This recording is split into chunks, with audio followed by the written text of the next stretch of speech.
Just a couple. It has I been a got it. hot minute. Pardon me, as I burp as soon So- as it starts.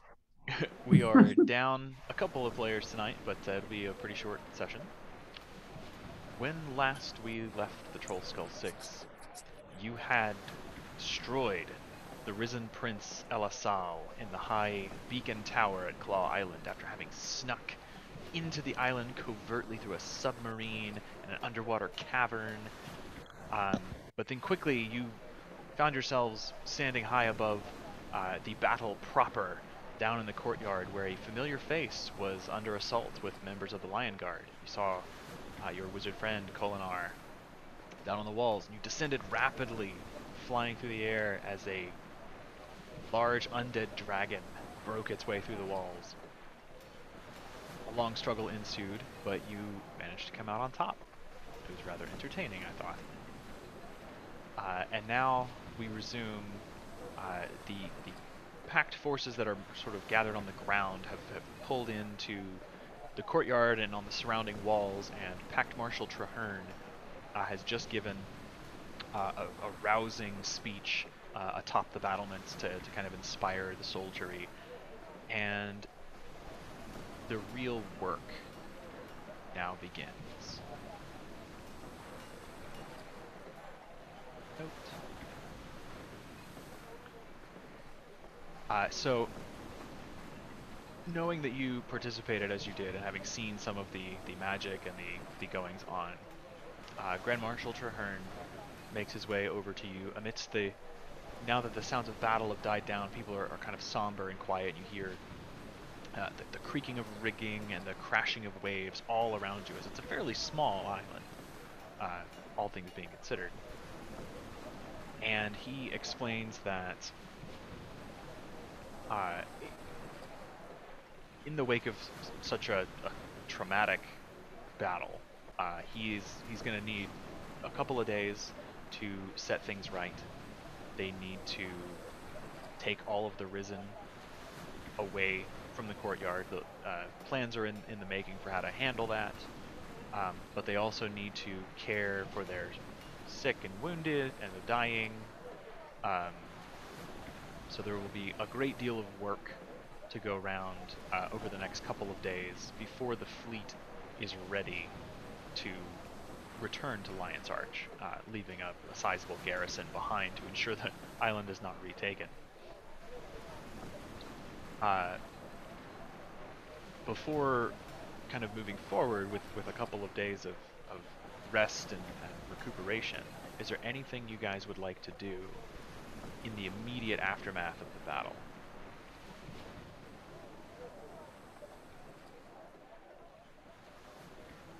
I mean, just like give Alexa a high five. That's all. High fives all around. Gotta be like a low five for you, right? Yeah. Super high for me. Very low five. Weep over the death of Townsend. That's all. The watery, snowy mess. Although we did save one guy, two soldiers did not die. I think, yeah. We Yeah. saved Julian survived. Julian, yeah. Oh yeah, Julian, the 5 fucking guards super survived. soldier. 5. I have it in my notes. So That was the guy running all over the battlefield. Yeah, dude. Like Captain America has. The guy who could not leave his comrades to die. I would definitely high five Julian. He deserves a level up. Yeah.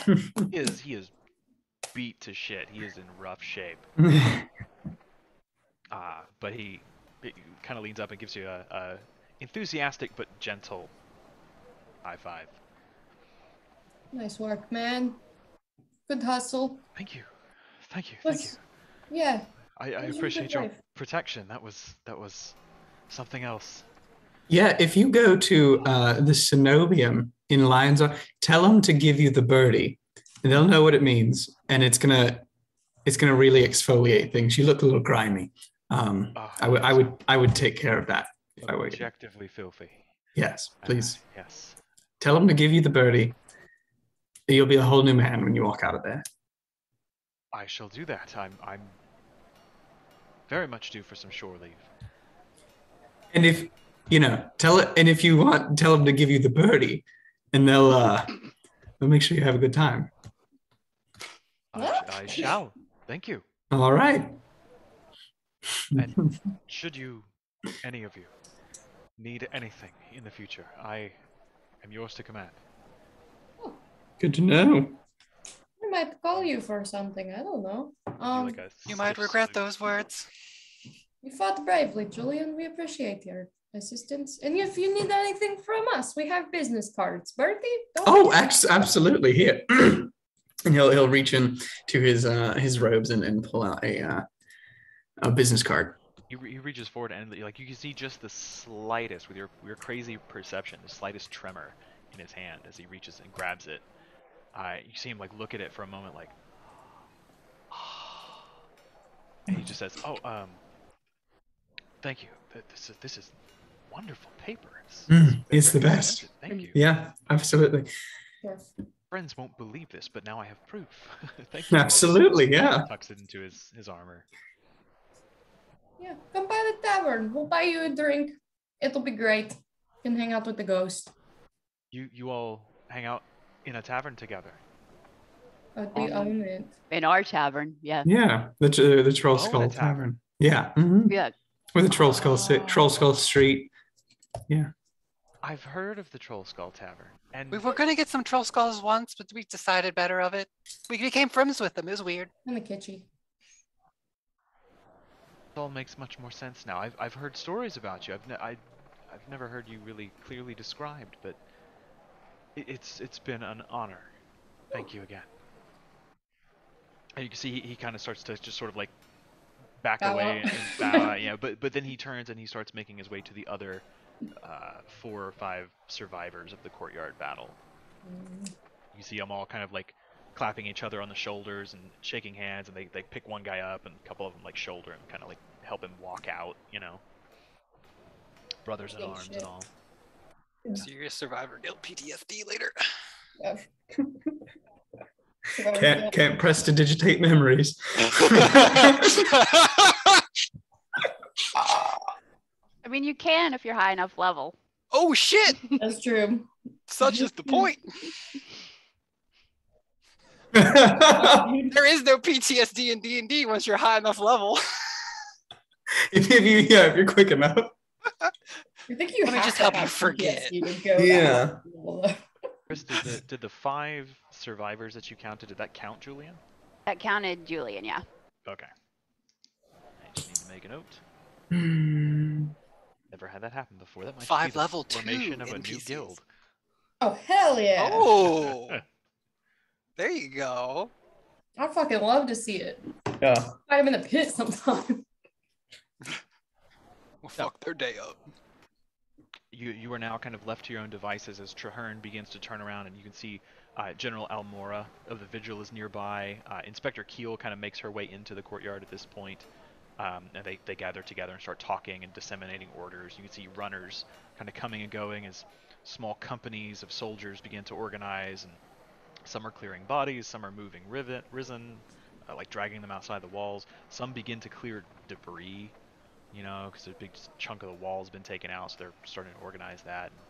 Things are back to a semblance of normalcy. A lot of the soldiers just have this like sort of dead-eyed, you know, the adrenaline's crashed and they're just kind of haunted by what they've seen today. And now, as you kind of have some spare time and you're standing in this courtyard amongst all the destruction and the bodies, you can see there are different types of risen here. There are newer creatures that are wearing Lion Guard regalia. Some are wearing Vigil regalia.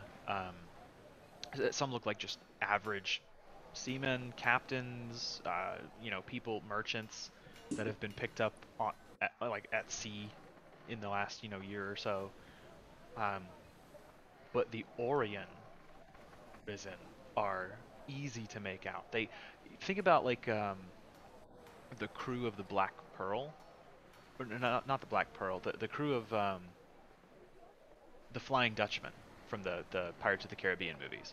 There's like strings of like tentacled coral growing around them and like big flanges of undersea growths kind of sticking off some of them.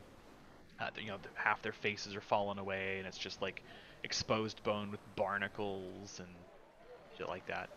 I'll say for Galatar's sake, he is probably sketching as many of those as he can to get like records of them. Yes. So Galatar wanted to help the Lion Guard collect and record the names of the fallen soldiers. So we can say at this point, as this is beginning to happen, he'll pull out his notes, and he will. I assume you're right. That's a good thought. He'll sketch the different types of the older Orion undead. Specifically, I think making a note of the ones that had the plague-like aura emanating from them that were particularly dangerous, and the big stitched abominations. I say I'm sure he would have to ask about the plague cloud because it didn't affect any of us. We just thought it was a little colored fog. Yeah, and it was a visual effect. So having seen it, yeah, he can get some eyewitness testimonies from these survivors, inside and out of the courtyard. Let's say that takes like maybe 45 minutes to an hour to really get some good sketches and take some detailed notes, interview some people, and then he'll start helping catalog the friendly fallen. What would the rest of you like to do, if anything? I have like a really good medicine skill, so I will, if there's like a med tent or something, or I see a medic running around, I'll follow them and help out. So kind of overhearing and speaking with a couple of people, you gather that the soldiery that were on the ships, like lots of the ships in the fleet, are circling the island and doing further patrols to ensure there are no more threats. But a lot of extra supplies have now landed since it is safer, and they are bringing supplies to erect temporary shelters, med tents, things like that. So it's going to be a little bit of time. But once that's up, we'll say that you're helping tend the wounded. I will say it. So probably about half hour or so after the battle, Kala, you hear in your mind the voice of Kolinar as he says, "Oh, good. I can feel the spell taking effect. You live. This is good. I see the beacon. I can just make it out at the edge of the horizon. Are you still fighting? Are you okay?"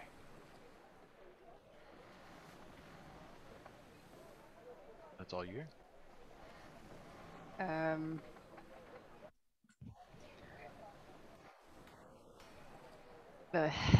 Yeah, I'm okay. The fighting is over. Townsend didn't make it. I'm sorry. Townsend.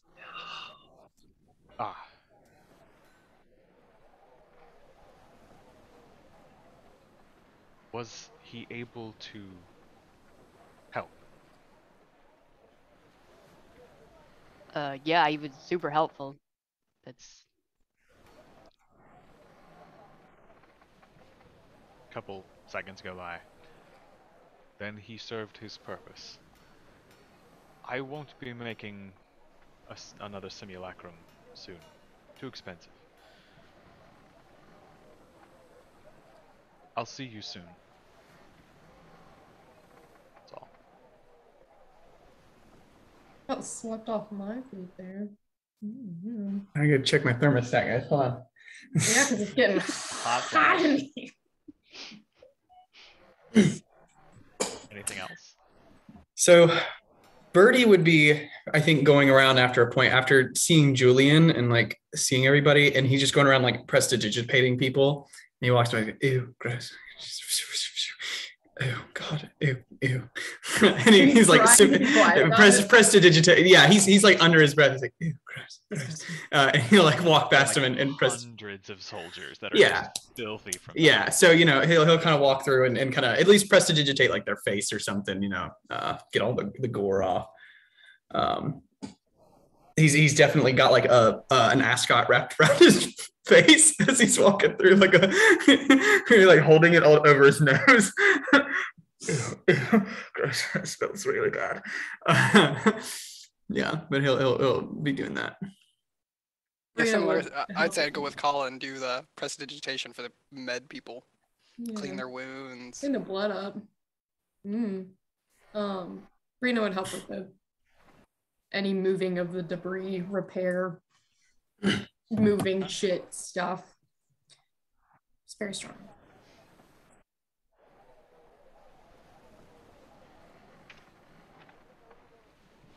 Yeah, I think I'm totally tapped on spells, but I also think I must have hit a long rest because I'm at max. But I know we did that I was not up. at max. Yeah, we were talking about taking the ships back, and it's fine. There's no combat in the next couple of days. I just for flavor. I have no magic to use. Good. So you guys got there, and the fighting started kind of towards the end of the day. All through the night after this battle, the last of the risen forces on the island are exterminated. The fortifications are secured for allied forces. Small detachments are tasked with separating the friendly fallen from the undead. It continues throughout the next day. It's a big job. And different units are kind of taking small shifts with breaks for food and rest every couple of hours. They're really not taxing the strength of these soldiers right now.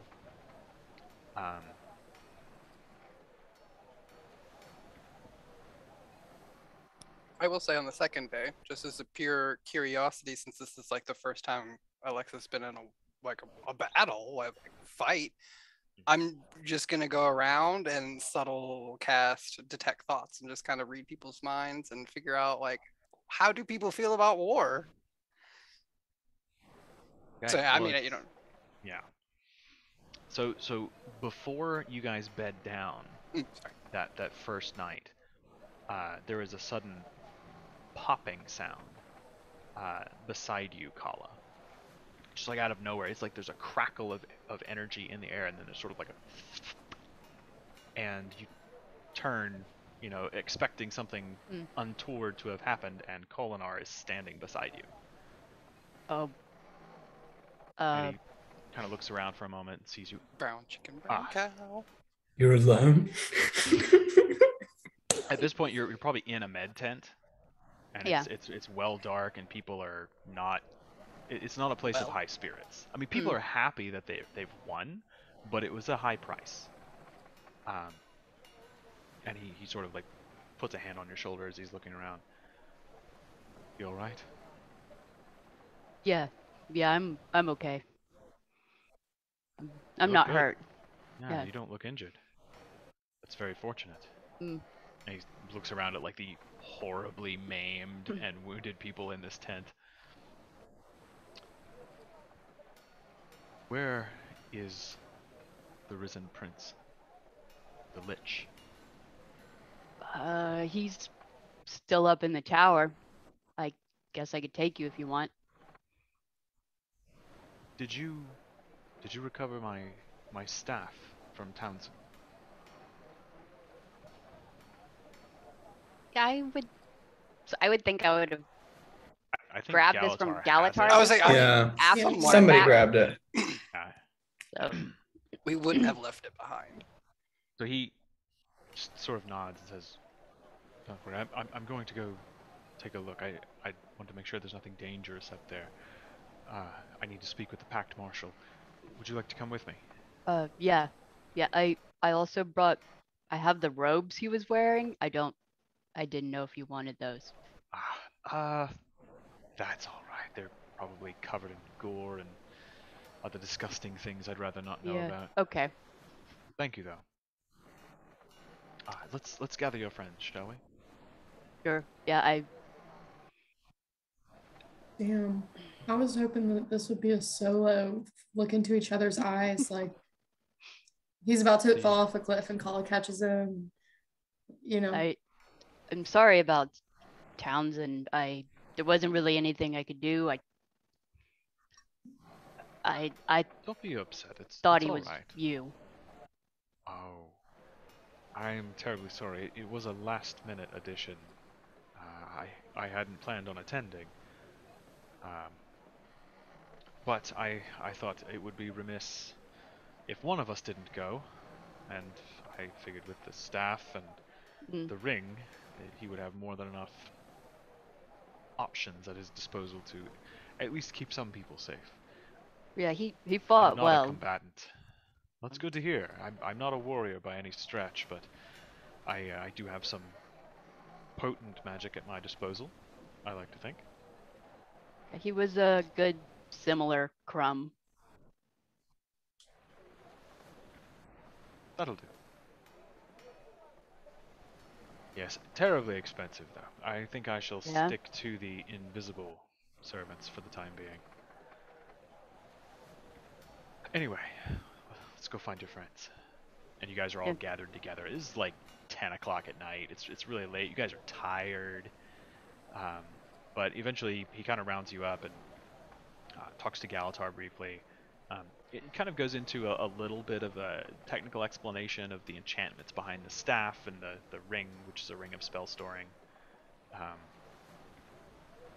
I know Chandler was going to identify them on the way home, but Kolinar just tells him what they are at this juncture. Although by this point he's probably had time to sit down and figure it out himself. But Kolinar takes the staff and taps it around on the ground a couple of times. Well, I didn't think that would work, but good enough. I'll take these back if you don't mind, and I assume Galatar's fine with giving them back now that he knows what they are.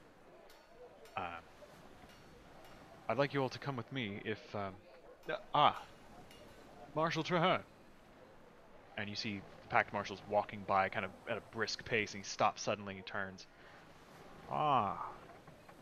Kolinar. I didn't expect to see you here. Yes, well, I didn't expect to be here, but Carla told me the battle had ended. I thought we might take a look at this lich. Yes, well, I've already done some investigating. We have secured the tower. General Almora was there briefly. I believe there are vigils stationed there now, but if you wish, let us go. Kolinar just says, if you'll allow me. And he turns and he starts to spin his hand in the air, and in front of you this orange circle of magic forms. Please, step through. And you can see inside the circle now is the top of the tower, as you remember it, the body of the lich lying square on the floor. You can just make out these startled shouts. Oh, who goes there? I'll go and through. then Traherne's just like, oh, excuse me. And Traherne jumps through. It's all right. It's all right. I'm the Pact Marshal. We have guests coming. Back to your stations. You see like vigil soldiers in heavy armor, swords half drawn, skeptically looking at you all. So as you emerge, Kolinar just kind of gives a once-over to the scene. At this point, probably Galatar would tell him about the book. And Kolinar just asks him for it for a second. He looks through some of the pages. Well, it's very interesting. I trust you all will use this wisely. Keep it safe. Keep it out of the wrong hands. And he hands it back. Is Father Peak still up there? At this point, no. Father Kevin. Father Kevin? Fuck. He has. Father Peak's in Barovia. Yeah, he has been relieved, and he is down among probably in the medical tents, helping to heal people. What a stud. Okay, just wondering. So Kolinar takes a few seconds, and between Alexa's detect magic and Kolinar and the Pact Marshal, they go over the area with a fine-tooth comb. I don't know if we covered this. I don't really clearly recall, because it was a very quick end. When the Lich fell, you guys immediately jumped to combat. So nobody looted the Lich. He has an adamantine breastplate which is why he was immune to critical hits. The Pact Marshal and Kolinar kind of like strip him of some old jewelry that's like old Orient antique. He has a silver necklace with a ruby pendant worth 250 gold. Can you say that again? I missed that. Sorry. I just realized that we don't have our accountant here, and we need to record this shit. Well, we're recording it, and I'll put it in the memes. Yeah. What is it? So there's a silver necklace with a ruby pendant worth 250 gold. The Lich was wearing 2 sets of gold bracelets with garnets on them. Each set is worth 175 gold. And he has a large carved ivory ring with a diamond. Ivory? That's really interesting. Yeah. The whole thing's worth 150 gold. The diamond alone is worth 100.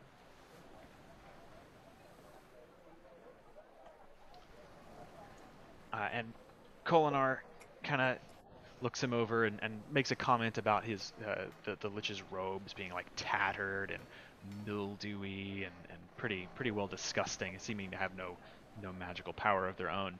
But his boots are pristine, and so he like. I'll prestidigitate some like smells of lavender and stuff in there. Try to make it more palatable. I'll take the boots off. I don't care. It's all right. It's all right. He manages to get them off and shakes out the gunk. And I was like, does it like funk of 40,000 years? Some of it it is probably. A foot come with it. Oh. Yeah. Holds them for a moment. Kind of shakes them out. Kind of turns them over and like runs his hands along the seams. Rubs some schmutz off the side, and you can see that kind of embroidered into the leather work on the side of these rather fine boots is the emblem of an expanded wing. These are winged boots, which is how the Lich was flying. I was wondering, because we were beating the shit out of him. Yeah. I figured it would sound like that.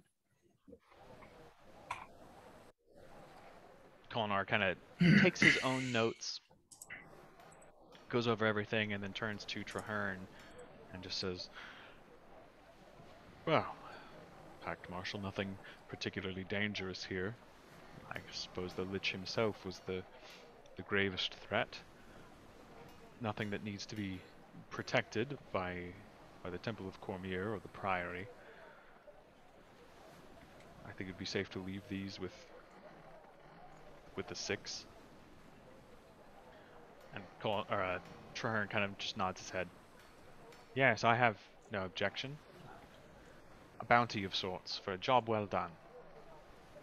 Thank you all for your contributions. The Pact will not forget your service here." You're welcome. Eyes you all very seriously.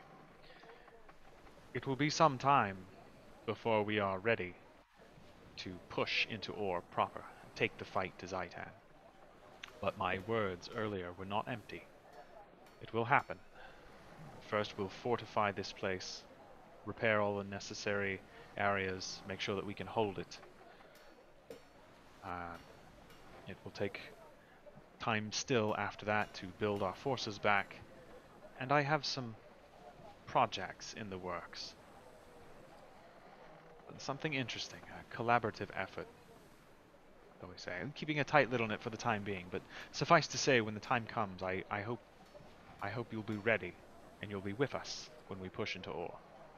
Yeah. I believe you have our card, so if you need us, you know how to get us. "I do know how to reach you, yes." "Well, relax, recuperate, help if you wish, always appreciated. We shall leave in 2 days' time. Good night." And he and Kolinar like turns to you, Colin, and says, "I'm going to speak with Traherne, and then I'll probably head back to town. You all are welcome to stay here. I could return you to Lion's Arch if you wish, but I think the people here may have need of you. If Galatar sets up his tent, that's fine. I just, there are certain things I require in terms of accommodation. You understand? We'll probably be okay here for a couple days. I'm not complaining. We'll be fine. But I have a routine, night face creams that have to be applied. We have a captive audience, though, right? Like. True. Time to practice. Oh, Good no. time to practice. I'll think about that. Yeah. Sure, the spirits could use some lifting. All right. Well, I'll come up with something. Nobody lifts the spirit like Bertie. That's true. Very well. Good night. Good night. He turns and heads away. Bro. Leaving us on top of the tower? Yeah, a lot of fucking stairs calling on. Jesus Christ.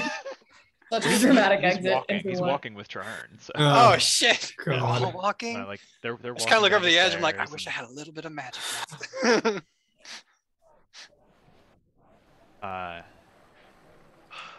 Fucking So the stairs. separation of the dead continues through the morning of the following day.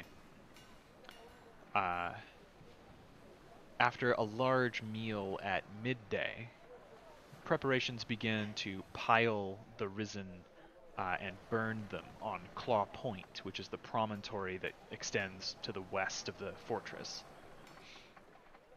Priory arcanists assist with the flames, ensuring that everything is just burned to ash. Scout ships patrol the nearby waters, occasionally dropping vigil and whispers agents into the water. You can see them sort of like hopping off to ensure that no hidden foes linger beneath the waves. Land-based scouts also kind of continue to kind of range across the island, making sure nothing's been hidden in crevices or beneath the earth or otherwise.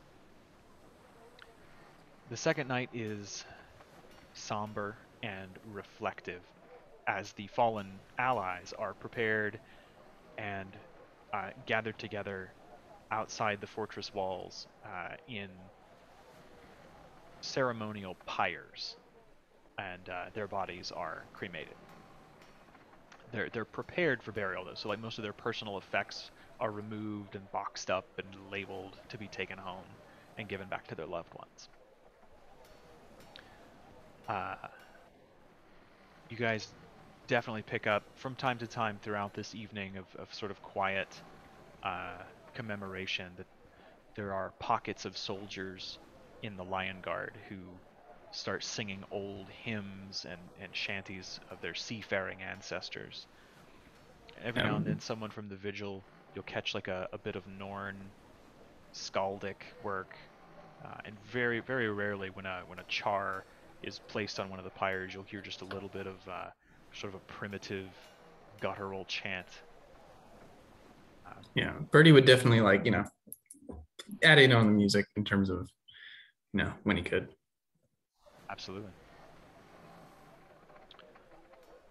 The third and final day of recovery dawns, and things are kind of tidied up as best they can be. There is a brief formal ceremony as Inspector Keel steps forward, having gathered some of the higher ranking members of the Lion Guard, and gives command of the garrison at Claw Island to a large, sort of well-appointed char, older, bevy of scars kind of running down the right side of his face. And during all of this, Trahern and the other Pact commanders and generals and leaders kind of stand respectfully off to the side, as this is sort of an internal Lion Guard matter. And with that, there is a final meal in preparation, and then the ships are loaded, and sort of early in the afternoon, sail is underway as you all begin to return to Lion's Arch. there seems to be an almost uncanny, fortuitous breeze. It doesn't normally blow inward to the land, but you make good time crossing the bay.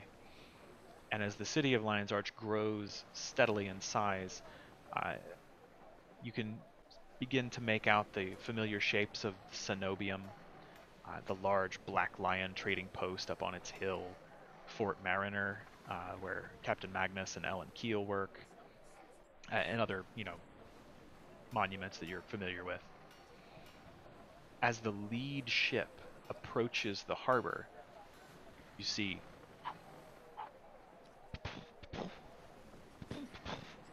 fireworks, and you can hear a distant cheer go up from the assembled crowds that have gathered all along the walls of the city and almost every foot of the docks. Music fills the air as you get closer and closer, and as the Pact and Lion Guard forces disembark their vessels, a festival atmosphere permeates the town. Children running wild with streamers and noisemakers, bards and even just simple musicians on every street corner. Taverns and alehouses bringing kegs and food out to the curb to sell on the streets because they can't fit any more people inside.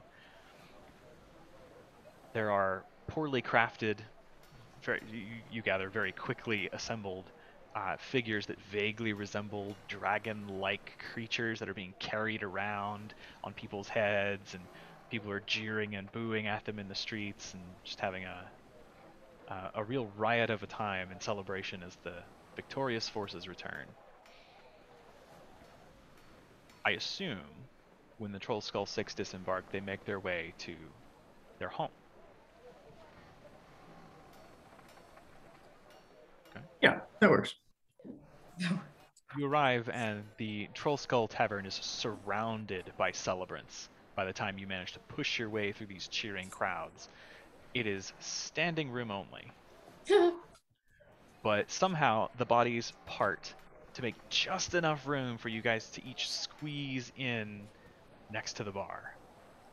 Surrounded by familiar faces and a great many unfamiliar who are cheering and shouting and calling on you to join them in drinks, to buy you a drink, to hear your tale. Everyone wants to be entertained. Everyone is celebrating. And that kind of concludes the... Yeah. I'll say Birdie definitely stands up on the bar and tells the story of the Trollskull Six at Claw Island kind of thing. There we were under the water, sharks swimming above kind of thing. Yeah. Absolutely. Yeah. I see. I can hear Chris. Sorry, muted. No. I'll pull out that dragon statue that I picked up Yeah. from the tower. Oh, yeah, put that you somewhere took the in the dragon bar. statue. Yeah. I forgot about that. Yeah, it's not a small thing. It's like the dragon body is about the size of a basketball.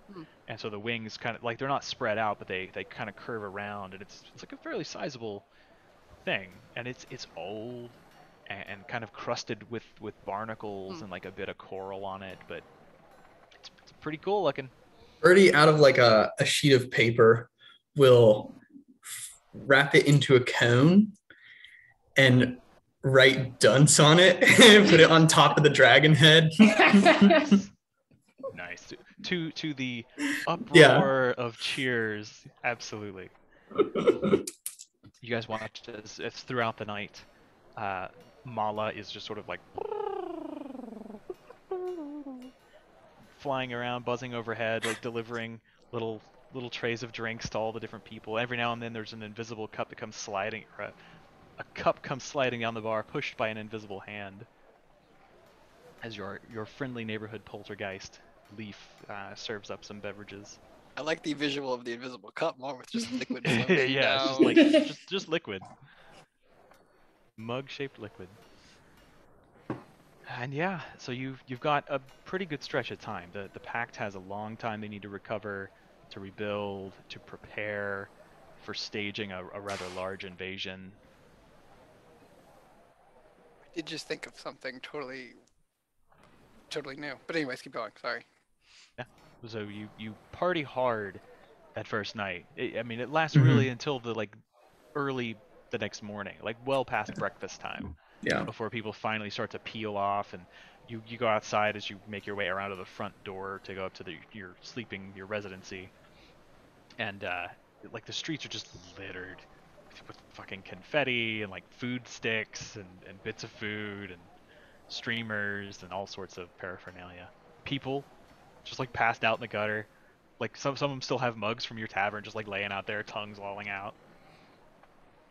I'll say at some point during the night in the festivities, I will bring up, hey, everybody, we really kicked a lot of ass together. We've come a long way. We should go fight in the Coliseum, the fighting tournament. Yeah. I mean, yeah, okay. I mean, we've been doing a lot of fighting, but it'd be nice. We've been to doing fight a lot of fighting. Is Yeah, there? but I mean, is there somebody we can fight though? That's like a challenge. Yeah, like a No. Lion's Archlich prince or something. Yeah. put them Well, on. they've always blast. said they had options and other fights and That's true. things. Yeah, but I why think it'd not? be really good. Do you think we could take on 50 alligators? Yeah. I could do 50 alligators by myself. Oh shit! That's- Yeah. You're Just an lying. alligator. You're talking out of your ass, Colin. No, Colin could take 50 alligators. I'm sure Kiju They're could turn really into a big slow. one and really, really go for it. Would you rather fight 50 alligators or one alligator the size of 50 alligators? Oh, the big one. Yeah. No, Okay, big what one, about- That's more right? badass. What yeah. about 50 alligators or 2,000 chickens? Well, that's just kind of cruel. Yeah, I'm that's just coming saying, up. it's a tough numbers game.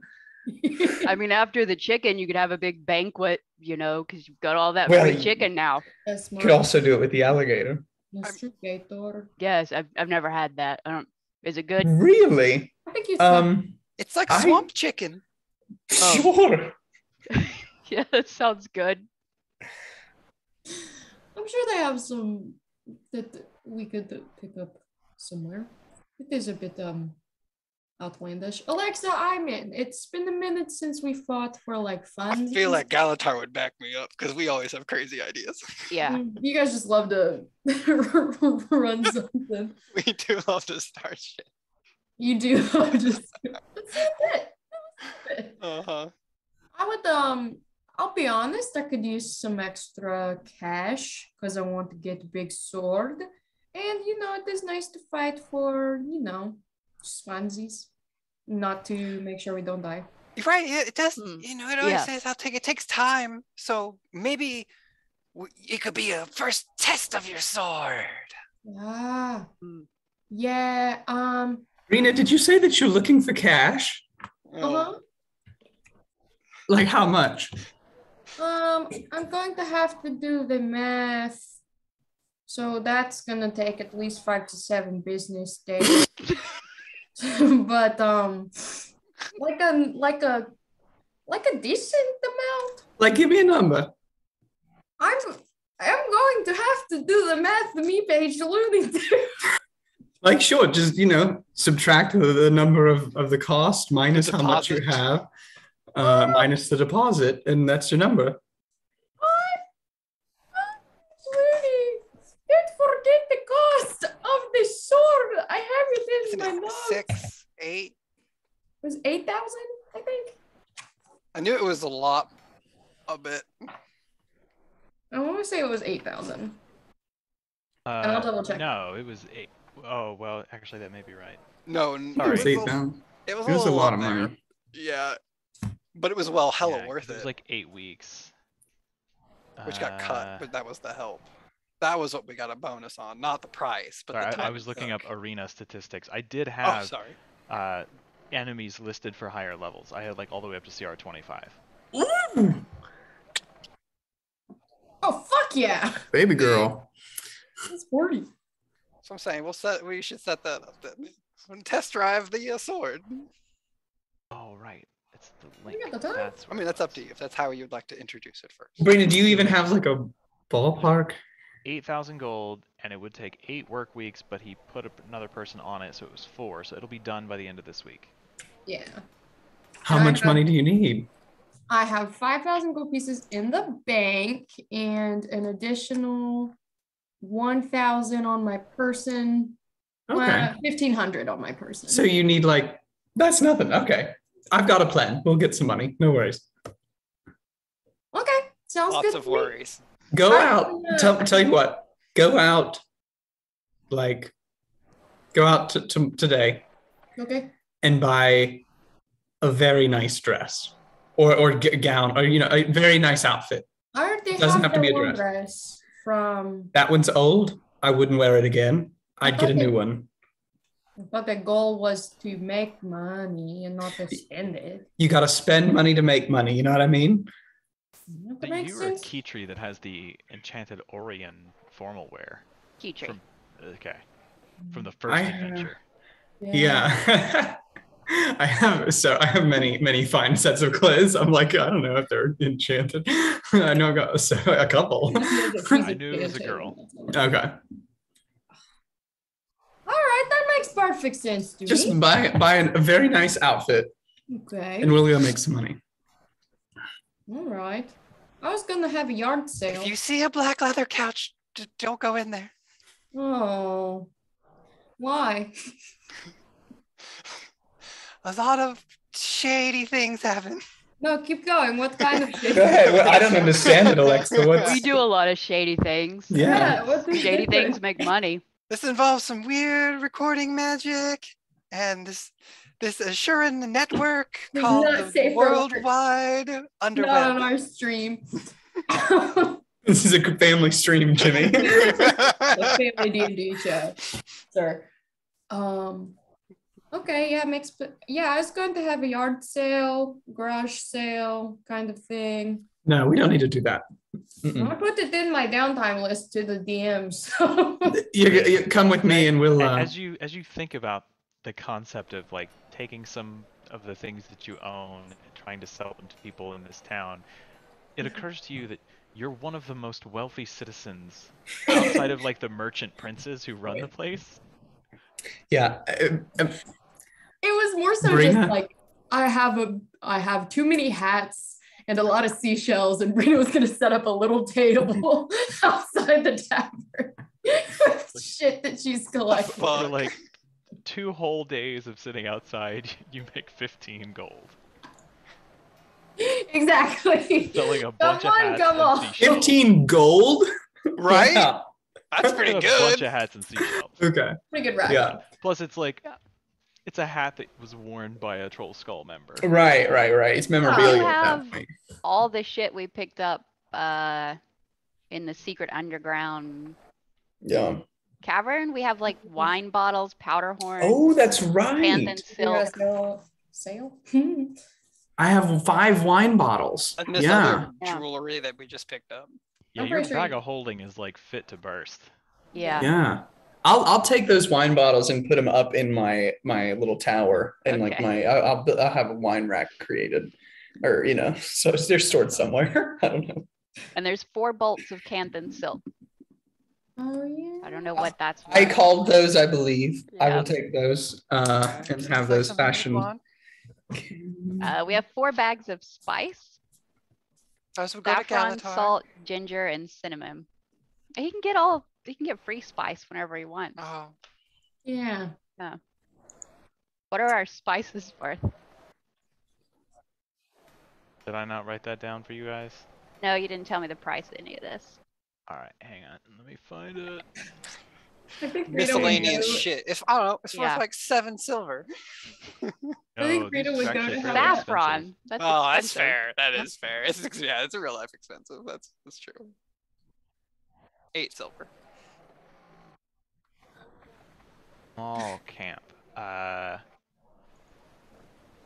So the cinnamon, the ginger, Mhm. and the pink salt, each of those sacks is worth 150 gold. Okay. The sack of saffron is worth 300 gold. Well, damn. That's a bit more than my 8 silver estimate. Yeah, saffron's expensive. Okay, that's 750. It's a lot of spice, like a sack full of exotic spice. And here I'm thinking like coin purse. Yeah, like McCormick's little jar. Yeah, So it's yeah. like you were stuffing all this shit in your bag of holding. I'm like, it's like a big sack. Like That's a a lot of flour stuff. sack. I Yeah. didn't realize that. So 750 gold for all that. Wow. It's 125 gold Yeah. each. So we can sell that and split it. Yeah. Sounds good. Yeah. All right. 125 gold. So what you say, everybody got? How much did everybody get? 125. 125. Fuck yeah. Nice. And I'm assuming Galatar would identify the stuff we got from the Lich to see if there's like any magic to them or curses on them. Other than the obvious Well, you boots. It's already yeah, identified, right? between Kolinar and Galatar and Alexa's vision, yeah, you guys have identified the magic. Oh, we could sell those, or I could take them to wear the jewelry parts at least. How do Are we they feel really about- your style though? I mean, it's Orion, isn't that like Well, outdated? diamonds go with everything. They're a little gaudy. I will settle for the gold bracelets. Brave. They're dangly and I like them. They jingle as you walk. All right. Jangly, jangly. Sell the other stuff. Yeah. I have so much shit in Bernie's inventory that's like a ruby. Like what's like a sapphire necklace. I know It's good. 100 gold and diamond dust is a greater restoration. Can we Yeah, make I've got diamond dust? Easy enough now that you're in town. Yeah. All right. Yeah, guess we could- between all of you in the group, it'd be simple enough. I've got some gems. Because that's good for Keytree. That I'm So does that probably gonna sell if Does that fuck Yeah. up the? So when you're in Lion's Arch, if you have like a shitload of gold coins and you want to turn it into like 10 500 gold gems and put that in your bank, like that's fine. You can fudge that however you want when you have like a couple of days of downtime. Because there's a big gem market near the Grand Souk and the Black Lion Trading Company. makes sense. does taking the diamond out of the ring make the ring? The ring, Worthless? the ring alone would be worth 50 gold. Because Okay. it is a fine carved piece of ivory. Okay, so if we sell that and the ruby pendant, that will give everybody 50 more gold. Ooh, we're making big. Yeah, I won't take any from that since I got the bracelets. Your 50 will go to the party fund to keep shit straight. Yeah, I was like, put oh, it in the tab. We don't have our calculator here. I say we just do that. yeah. Yeah. Sounds Um, good. 30, 52. Can anybody use We love a you, Chandler. breastplate? I don't think I can. I think Keytree might, because it's medium armor. Okay. Yeah, that was the. I don't think anyone of us does wear any of the heaviest stuff. I can only 'Cause do that light should be armor. worth a pretty penny. Yeah, it's probably just Keytree. Yeah, I can only do light armor. Oh, is it medium? I thought it was heavy. It's, breastplate is medium. Does Yeah, she so a have druid magic can. armor?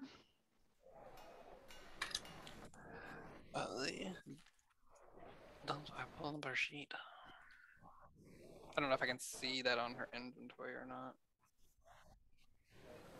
And I should be able to see it. There's so much shit that I've got. Yeah, she's just got leather light armor. I feel like Oh. medium armor. No, medium armor for druids is fine. Yeah. Well, there's a bit of flavor if you play like a traditional Fey druid that you don't wear metal armor, That's true. but you don't have to follow that. You have to attune to it? No, adamantine armor is like mithril armor. You do not have to attune to it. She should take You it would probably want it then. Yeah. All right. because that's a big freaking upgrade, isn't it? I think so. I mean, the what armor she has on now is an AC 11. Oh, I remember what it does. It messes with your dexterity, but I think her dexterity at 2 is okay. Yeah, you can only add 2 of your dexterity modifier to it. But if Yes. you only have 1 of 2, then that's perfect. Right. If you only got 2, then that's fine. I think the Oh my big thing god. is who wants to fly. I think the other question: who's got an open attunement slot? I could Shit. probably Oh. swap something out, but I don't think anybody has an open attunement. I don't think anybody has an open one. Yeah, I don't want to fly. I can cast it on myself. I want to fly. I would like to, from the perspective of when people fly and all I can do is wave my shitty yeah. sword. That's true. That would actually be good, yeah. Really true. But like, I don't think that's make or break necessarily. I just thought it was going to be great to fly like 300 feet. I don't need them. He said, I don't just kick ass. I mean, we can toss it around as we feel like, you know what? No, today I want to fly. It makes more Because sense I think for in Brina. terms of all of us, it's like maybe I think Brina is the one who would like has no range other than a javelin. Yeah, I mean, if you Yeah. can swing it, I think you should take it. Yeah. I gotta decide what. Yeah. Right, yeah, if you can feel Yeah. like you can part with something. And are you Yeah. gonna have to attune to your sword? Is it magical? I was wondering about that. Yeah, I'm pretty sure the sword is Yeah. It's for is sure going to be magical. attunement. Yeah. Well, right. Yeah, Frostbrand, yes, is attuned. So you'll need an attunement for that. You gotta make Something's 2. gotta go, and I think it's probably gonna have to be the Stone of Whispering, but that pisses me off. None of us are wearing them. I have mine in I have still. mine. I still have mine I too. think it's super useful. It's very useful. I mean, it if is. people You are can wearing swap them. Things. I've got the Belt of Stone Giant Strength. I'm like, Oh, that's the only shit, dude. That's gotta stay. Sword and Stone of Whispering. I guess. Well, you're gonna get a new sword. Yeah. Right. That's Yeah, replace sword with sword. Yeah. Speaking of which, since we're going through inventory and looking at stuff, Mhm. what in your inventory are you actually carrying on yourself? Because last I looked, you had a great sword, a shadow sword, a flame sword. Oh yeah, like that 7 you have spears Kala's and... shadow sword. I do. Would you like it back? Yeah. Okay, good. I kind of forgot you had it. Yeah, I also did. I would love to give that back to you. I have my equipment and I also have my backpack. My backpack is 90 pounds. There are a comical amount of things in it. But I've also got the efficient quiver, which holds javelin, spears, darts, and that kind of bullshit. Everything in my equipment isn't on my person. Okay. Yeah, I have 5 That doesn't hand axes, require but it. those are not on me all the time. That's So, how I've started separating them. Cool feature on D&D Beyond. They've done this. I think it's been there since like September or October, but I noticed it in like late October. You can add like a backpack or a bag, and you can change the name so that it's like at the house, and you can uncheck the box, and it'll remove the weight from you. Oh, yeah. Yeah. Yeah. And then when you're looking through, you can like click it to minimize it, and you don't see all that junk. Yeah, well, that's what I'm. You don't have to do it Oh, right now. shit, I'm just saying yeah. that it's there. Yeah. So even though you have a strength of like 26 and you can carry all of it, I just wanted you to have this visual of like you've got 17 weapons like stuck to you. You're like a porcupine of steel. It's gonna be really hard to like move. You are an early 2000s FPS where I- you've got all the guns on you somehow, and you just flip through them. I suppose that makes sense. Yes. Yeah, there's a lot of shit on my person that doesn't need to be on my person. One of these days, I'm going to use that charm of heroism. A couple of you still have those. Yeah, I still have it. I forget. Yeah, I do. Yeah. Like fucking reckless. We don't have anybody that needs black powder, do we? I don't think Not really. so. We picked up 10 powder horns. What are those for? Or do we want to blow something up? Doesn't Birdie have a gun that goes bang? I have a gun. I've used all my grenades though, which is a darn shame. Can you take that and maybe get more made? these? That I'll seems see. dangerous. Yeah, I'll tell. How many kegs of powder? 10 powder horns. I'm guessing like a 10 small. powder They're horns. small powder horns, tight leather seals, each bearing the insignia of the Lion Guard. We probably Powder could take these back to horn. kill. She would hate us like a little bit less. No, that's not I'm necessary. gonna go We with could like a take, bell like, a curve where she would couple of hate them us back. immediately. How many? 5 of them? 10. 10 of them? Okay, I'll see if I can get them made into grenades or explosives of some kind. Okay. Yeah, that's fine. It's 20 pounds of black powder. Yeah, it's a crate full of black powder. Can Bertie carry that? You can't carry that. No, it's fine. It's Got fine. your disc. It's gonna be fine. Yeah, I'll put it on the disc. It's 20 pounds. He's not that weak. Yeah, he'll carry it. We'll see something with it. I was also gonna ask about this. Does anybody want a rope of entanglement? Because I've had this shit in my inventory for a while and have not used it. What does it do? You can use a command word to make it try to restrain someone, I think. It entangles. I'll drop a description in the chat because I am who I am. Yeah. Darts forward to, you speak a command word and it tries to restrain a creature. It's a 15 dexterity saving throw. You can release it, or it can try to use its turn, its action to break out. It has an AC and some hit points. If it drops to 0 hit points, the rope is destroyed. So yeah, it's speak a command and it'll try to tie somebody up. It's kind of like a low-key Iron Bands of Bolaro. I feel like we should keep it. No, I think we should keep it, but does anybody in the party who is smarter than me want to use it? What is it? Sorry, I was doing I'll take inventory it, management. I What is guess. it? It's the rope of entanglement. I put the description in the chat. Paula's gonna need that for important work with Colinar, I imagine. Gross.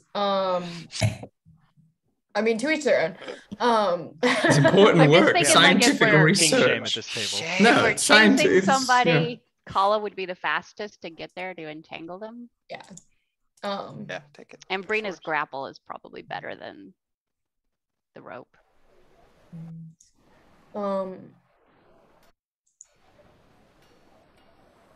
Also, man, there's so much shit that I just don't think to use when it's happening. Which makes me sad. I like charm of heroism. Bro.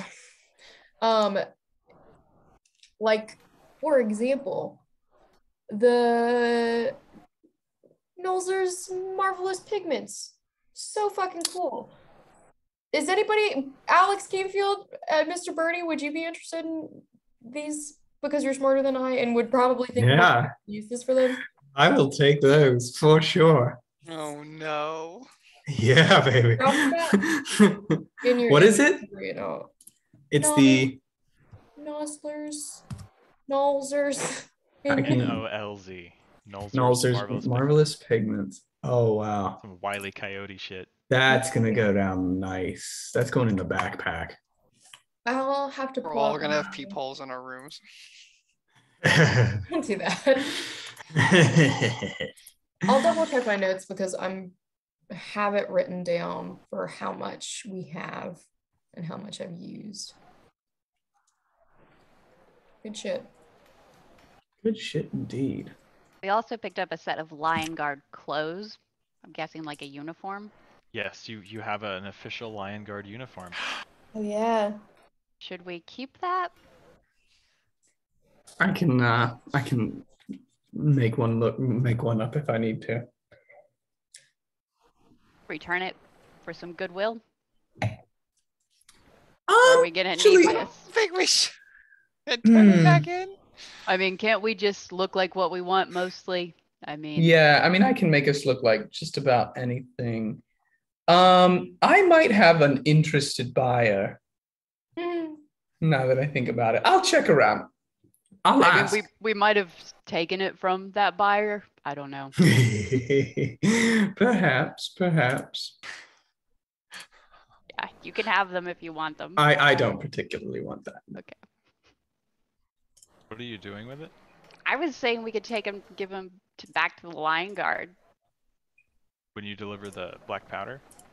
No, Birdie's keeping the black powder. Oh, I'm keeping the black powder. Yeah. Yeah. My bad. I don't know, where we can insidious just on them. throw them away, hang them up in the bar like a high school jersey. I don't know. You know my stance on decor. It's pro decor. Are they in date or are they like old ones? Like it's No, they're current. in. Okay. Yeah. Definitely for espionage. You also have, I believe, in your bag of holding, Yeah. The urn. an urn. I was saving that for last. Oh, Okay. yes. Good shit. Yes. Yes. A cream-colored ceramic urn with a sealed lid, and on one side a gold inscription in Crichton, reading Alice Copperpot, beloved wife and mother, with a set of dates ranging 73 years, ending 2 years ago. It's copper pot. Thanks. Yeah, I'll put it on the our dining table. Carefully inspect it to see if it's trapped. Make an investigation check. What if a ghost comes out? 5. So, I mean, there is no obvious trap on the outside of this jar, Okay. but it's a ceramic jar, so it's pretty smooth. Mm. The only opening you see is around the edge of the lid, which is coated in a wax seal.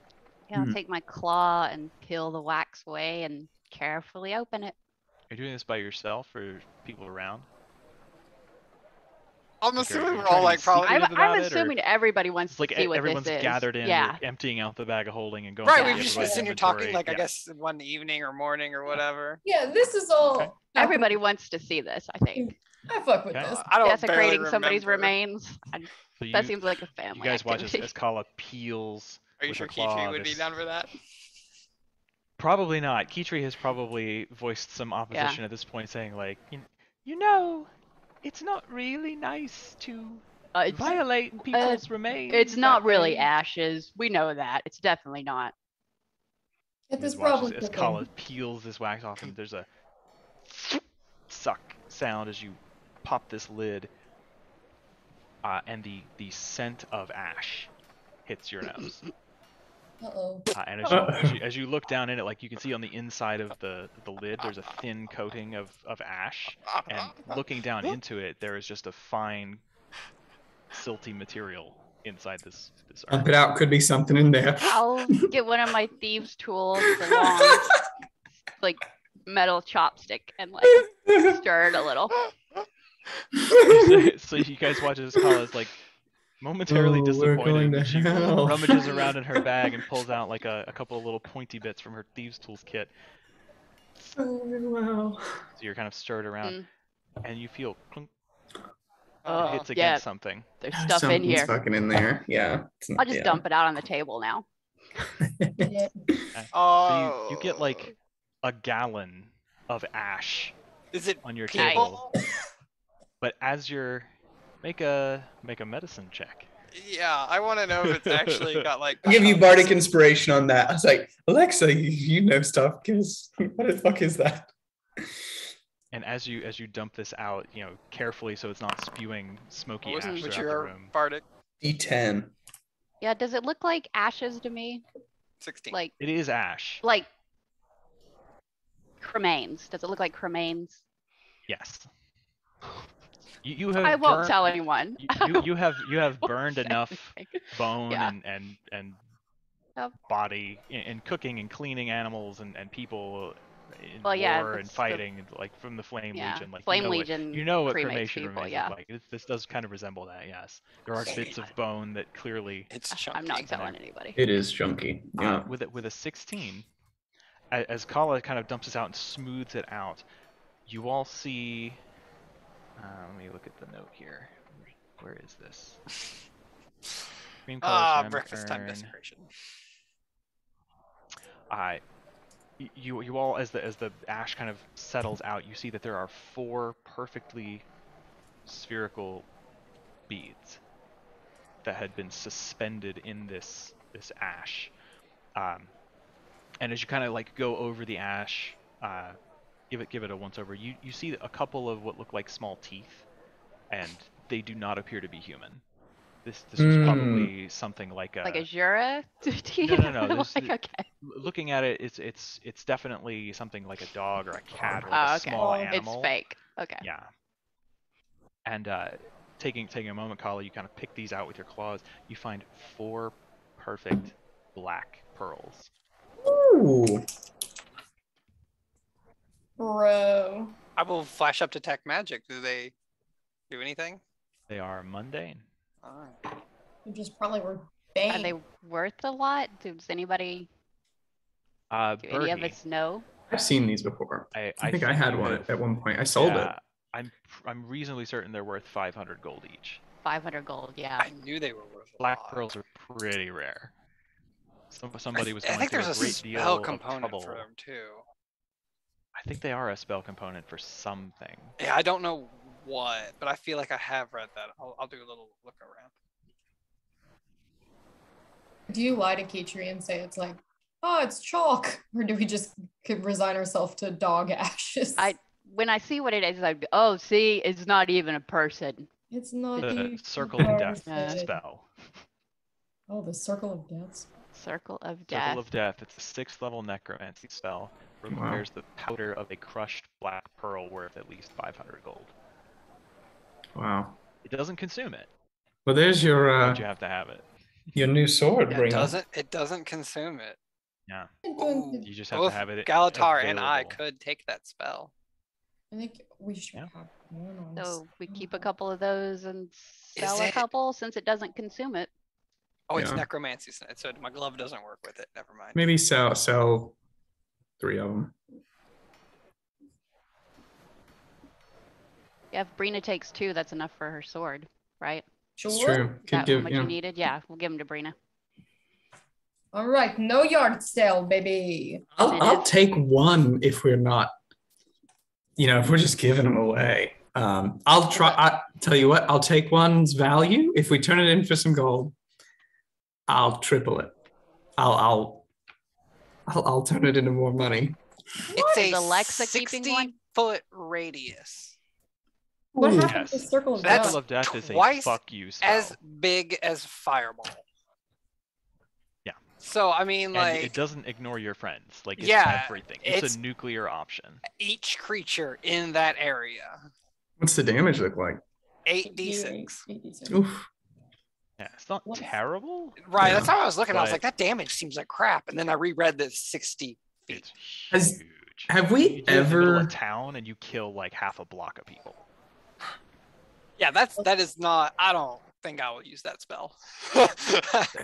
So Circle of Death is the kind of spell your villain comes into town and uses while you're gone. Yeah. And you come Oof. back and it's just like everyone's dead. Yeah. So I Like, guess don't. Birdie can have one then. Yeah. Okay. Cool. Do you think Galatar will want one?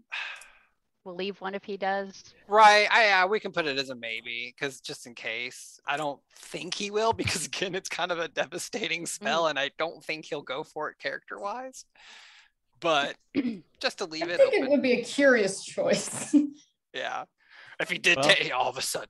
We can put it in Grows the a party fund if goatee he as doesn't want it. well. If all of a sudden he started worshipping Grenth instead of Cormier, God of the Dead. So, I feel different. hey, Paige, a quick question on this paint. Yes. Do you have a note as to how much is left? Mhm. I'm gonna be honest, boss. I think I only used like 3 square feet of it. I mean, you can round up and say 10 square feet or something. I do remember. he I didn't will use make a much. note. Yeah. Let me. Note. We only found, like- 990 square feet. How many pots of it did we? It's gonna be find? all clothes.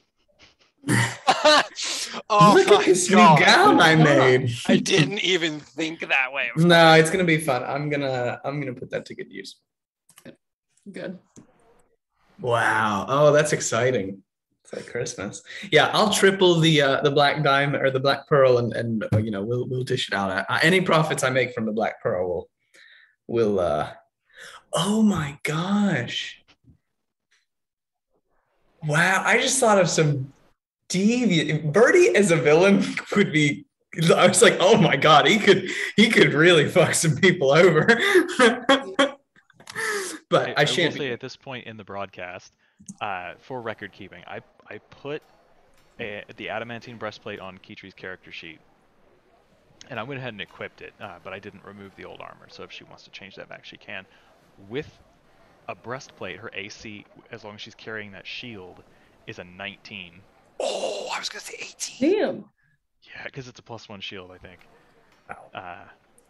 And Galatar would have spent the time over those couple of days at Claw Island gathering the names of the fallen and turning those over to the Lion Guard, and they will make appropriate use of those to kind of help redistribute their personal effects and things like that.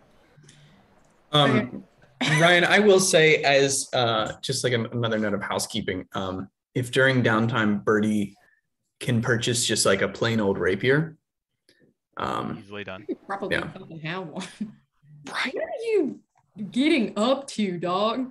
well, no, I have all I had. I was looking through my melee weapons, and I know I had to use one at some point, but all I had was a short sword, which like I'm not strong, and it's not a finesse weapon, so it was like a -1 to every attack I made with the sword. And I was like, there are finesse weapons, like I don't have to be this way. So like my melee attack with a short sword was like a +3, I think, and with a rapier it's like +7. So, Use finesse. a short sword? Yeah, thieves use short swords. Surely. They're finesse. Maybe you're You thinking of a just long suck at sword. fighting. Oh No, wow! it's Why not was finesse. I don't. No, it Is is it? finesse apparently. Oh, yeah. That's strange. Give me a sec. Why was I looking? Oh yeah. Okay, well I'm still gonna buy a rapier because that's a little better for me. Absolutely. Stupid. Is there anything particular you would like this rapier to look like? You do have your glitter blade. Glitter blade's a long sword, which I'm not Longsword? proficient with. Yeah, Okay. Brina or Kala, if you I want a think- glitter blade, I'm fucking good with Uh, swords. Actually, let me does it glitter? I have a glow sword. Does it glitter? I have a glow. It's different, sword. Brina. Listen to the words. There I are am different not words. using that. So No. if you're interested, Ooh. Kala.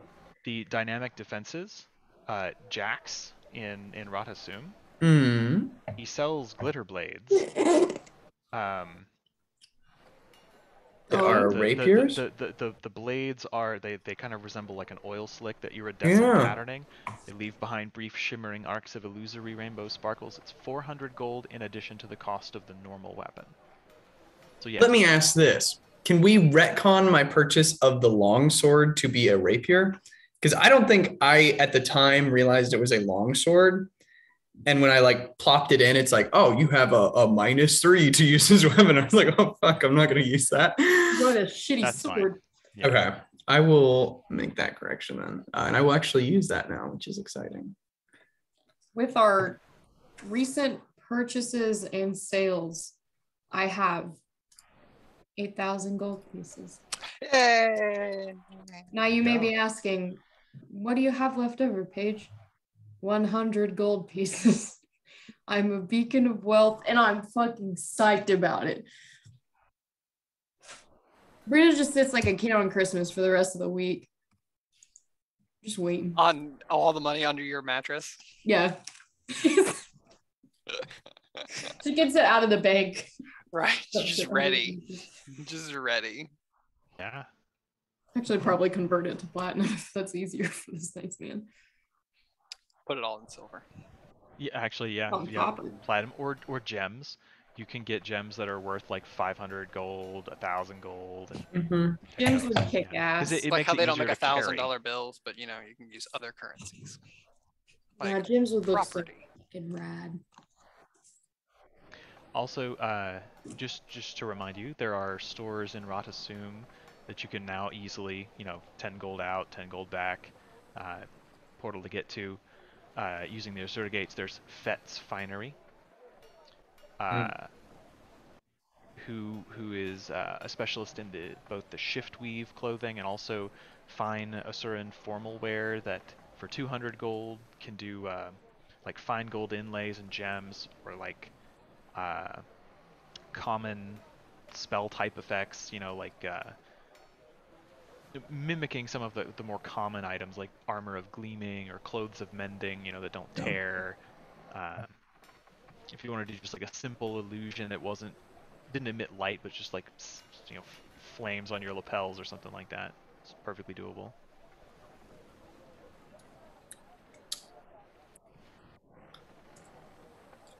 Well, I finally fixed my inventory, and we know how much Birdie's carrying now.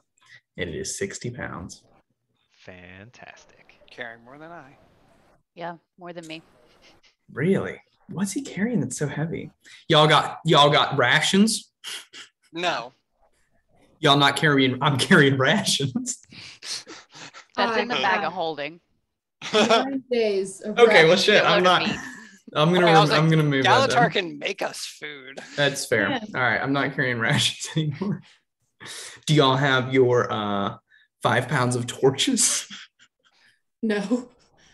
I can put It's that in right the up bag there of with holding the if you rope want. and some of the shit I Birdie get is rid of. prepared, even though he has the light cantrip. I have goggles of night too, which is nice.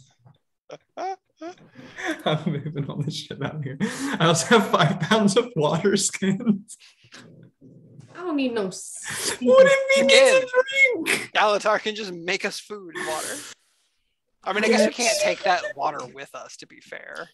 Yeah, that's what I'm saying. I got my studded leather is like the heaviest thing. 13 pounds. I can course, put a Birdie couple more wears water studded leather. skins in the bag of holding. Oh yeah? All right. I mean, I'm sure at this point we all have shared a few water skins. Yeah. I mean, when Put you some reach water into skins the in bag of holding, you just think water skin. Are you getting Yeah, and orders it's every there. time? I don't know. We're gonna Right. stay hydrated for months. The fucking bag of holding just plays roulette. It's like, take this one. All right. I'm down there. All the my inquest persuader is like 7 pounds. That's a hefty boy right there. You use that a lot too. Yeah. So, inventory sorted. I think at some point I need to sit down with Mary, because I think last time I looked at her inventory, she's got a bunch of stuff. I think she still has a belt or boots of levitation that no one's ever used, and things like that. So I'll get with her and we can go through. We also have the identifying glasses, right? Does she have the so much new shit. visor? Yeah. Yeah, I think you Who have to has- tune to it. I Oh, think Mary might Yeah, have that too. I think Mary's got Mary it in has her that. bag, Yeah. Okay. Sounds I good. thought you didn't have to attune to it. That's the original one. This is Oh, the improved. upgraded. It does new stuff, but it requires attunement because it was Gotcha. plagiarized. Ah, yes. Not Cora's original invention. I remembered your name. Rip. So, with inventory done, I guess the first question is, you've got a significant stretch, so how long do you guys want to wait in Lion's Arch, killing time and recovering and relaxing, before you do whatever it is you decide to do next? I don't really need time for anything. Mhm. I'm just hanging out with Kolinar for my downtime. I don't have anything else planned. Did you have anything specific you wanted to do while you were with him? Or just like spending your Hang out in his days like playroom. hanging out? Just Yeah, hang out. In his. anything specific? Maybe try to figure out how expensive a simulacrum is and what it takes to make Okay. one. Yeah, so one we can evening, totally get him one. you kind of spend the afternoon working in his alchemy laboratory, and he's kind of like recharging his staff and working with his ring of Yeah, he is. spell storing, and god damn it. Fuck you, dude. Fuck You you. fucking set it on me! Yeah, it is. I love it when Connor work out. This is a bad game. And at the hate end this of the game. day, Terrible. he walks with you into town and takes you to a play at the Brightwater Theater. Oh, Yeah, someone has put. It's not like a really great play. It's like a sort of off-Broadway thing. Someone's really like artistic vision of a half improv, half scripted story. But it's But it's not just Birdie. but Nothing. not Birdie. Yeah, and it's just like the story of a wandering traveler who travels the world to experience various localities and treasures and cultures, and he does it all with the assistance of his faithful companion, Professor Yakington, the Dolyak he met while he was crossing the Shiver Peaks. Not not the best thing you've ever seen, but it's worth a laugh. There are a couple of really funny scenes, like waiting for Godot. You know, it's kind of hit and miss. Depends on what you're into. But after a little night out, you know, some wine, sitting back in his place in the second floor kind of study area amongst his books and things, you bring up the simulacrum and Townsend, and he kind of explains the intricacies of that spell. So I'll just say, like, you know how that spell works. I think it's 1,500 gold worth of crushed rubies. Right, I knew it was some I think weird so. component. It's fairly expensive. And they cannot regain spell slots or learn new skills. Well, and it has also something to do with the liquid. You do need the snow or You something. need a bunch of snow, yeah. Snow. Yeah. Yeah. That was the devilish tricky part. He had to have a special caravan bring it in from Holbrack. We could just go, I guess. Yeah. Yeah. But he does know the spell. And so he tells you, you know, if it ever does become something that the young, enterprising Galatar is interested in, please feel free to tell him, come by, or explain it yourself, you know, now that you know. I would imagine over a couple of these days, Kolinar and Galatar probably spend a little time doing something. I just assumed Galatar would go and ask him stuff. Yeah. That's fair. I think Chandler actually sent me something a while ago. I've probably got it somewhere, but I don't remember. He probably spends a little bit of time at the Temple of Cormyr, researching something, or the history of other things. Oh, that's what it was. Chandler said at some point he wanted to check in with Countess Anise and Willow. And I'll assume, since you guys have some serious downtime, he probably just goes to Divinity's Reach to check in on Elise and his sister and his parents, who are all doing fine. He would, I assume he'd come back and tell you, but he would find out that Roland has been sent off on some more missions on behalf of the Shining Blade. He is part of the group of them that are investigating Minister Zamon's issues and the people who were connected to him, supporting the White Mantle. I think the last report that you guys got was that several high-profile citizens, several ministers, but also wealthy merchants and influential kind of movers and shakers in the Reach, had disappeared from town. They weren't kidnapped necessarily. There's no signs of foul play. They're just gone, and nobody really knows where they went. He would find that Countess Anise tells him she has been trying to track down where the shipments of goods that you guys found. There were a lot of planks and boards and construction supplies and things for an unknown purpose. She's been trying to track down where those were being shipped to, and also, like, there was a connection, like a web of bandits that had been kind of used by the Mantle, which you guys played a role in thwarting the ones in town. But there is a greater network that she has become aware of, and she's trying to infiltrate them and use them to figure out where these shipments are going and who all has been footing the bill, because it wasn't just Samon. She's not sure yet. Willow tells him that the Order of Whispers is helping, but most of their agents are involved in the Pact and are working towards the downfall of the dragons, and they're collecting intelligence about that. So they're spread kind of thin, and there aren't a lot of boots on the ground to help with whatever's going on with this White Mantle cult faction. But Countess Anise is proud and very resolute that, you know, whatever these people are trying to do by using the title of the White Mantle to inspire awe or fear, she and her people are on it, and she's confident that it will be dealt with somehow. She's not quite sure. Yeah, Elise is doing good, is happy to see him. I imagine they probably spend some time together. Keytree probably spend some time with Tally. I think she's done learning how to woodwork, but I imagine she probably goes back and helps a little bit just to kind of make sure, you know, she's retaining what she learned, and she may have a project that she might want to work on in the meantime. I don't know. I'll get with her at some point and talk about that. Actually, what did he say? Oh, right. She wanted to make as many potions as possible.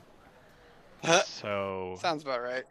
like, however many days you guys end up being here, I will tally those tally, no pun intended. I'll count those days, and I'll tell her if she wants to spend 25 gold for each of those days, she can have as many potions as the days can make, as long as that's what she spends the days doing. But you guys are gonna have to figure out how many of them each of you are carrying, and how and where on your person, because you can carry like so many potions at once. They are made of glass. Yeah. Or strong crystal files or something.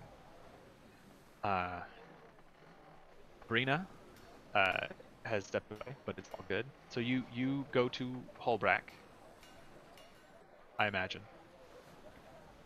You. I'd kind of like to go a couple days before like the actual sword is done. And just hang out and just see people and tell everybody about the cool ass fucking dragon we fought. It's been a minute. Oh, yeah. Yeah, so you go spend some time with family. Your sister, the apprentice to the Haveroon of Bear.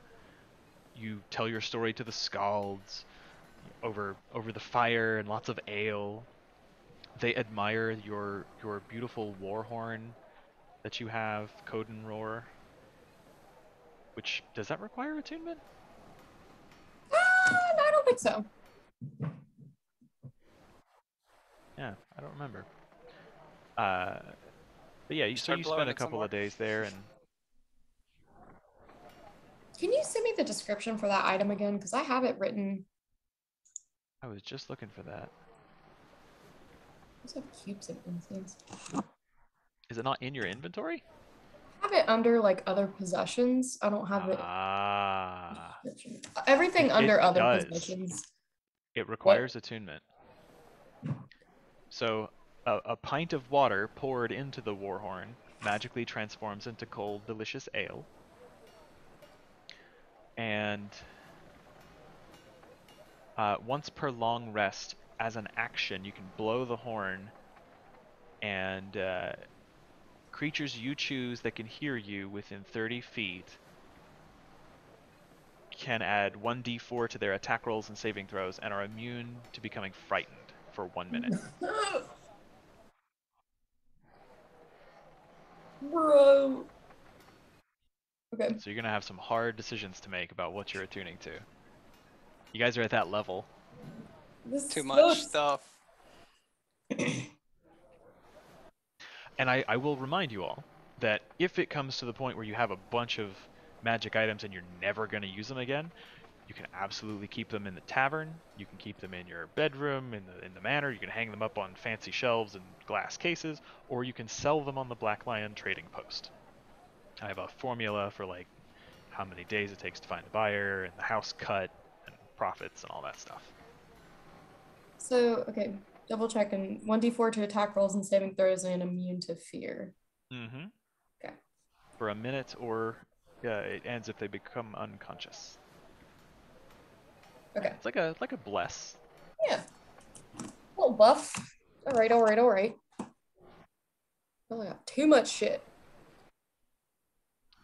So you spend a couple of days reconnecting with your roots and your family. You spend a little time with Bygarth, the smith, as he's finishing up the final touches on it. He has you take the weapon and wield it, so he can make some last minute adjustments on like the grip and the balance of the hilt. But eventually, you have your Frostbrand greatsword. Ooh.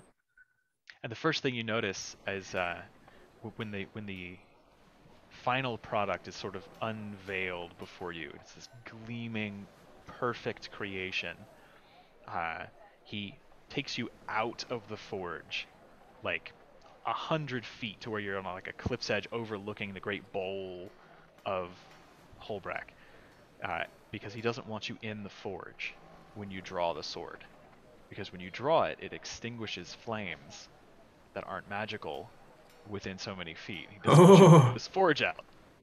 That would be real fucking bad. So he lights a torch and holds it up and gives you the go, and you draw the sword, and there's just this cold of air that pushes out from you, and his torch is Machi. Hot. Hot shit. Cold shit. As you tighten your grip, you can feel the chill course down your arm, over your skin, giving you goosebumps, but it's not a discomforting chill. It's like the brisk wind that refreshes and inspires. Oh, fuck yes. My God, this is beautiful work. I'm so excited. Thank you. I know. Best in the business. No doubt about it. I kiss him on both cheeks. He blushes a little bit. Lost. Yeah, when you draw it, you can extinguish all non-magical flames within 30 feet of you, but no more than once per hour. You can't just keep pulling it. Oh, And it's cold now, and it's colder. As you hold this unsheathed in Holbrack, in freezing temperatures, it sheds a bright light in 10 feet and an additional 10 of dim. And when you hit with it, it does an extra d6 of cold damage. And you have resistance to fire damage. Fucking rad. Wow. Yeah. Nice sword. It's a very nice sword.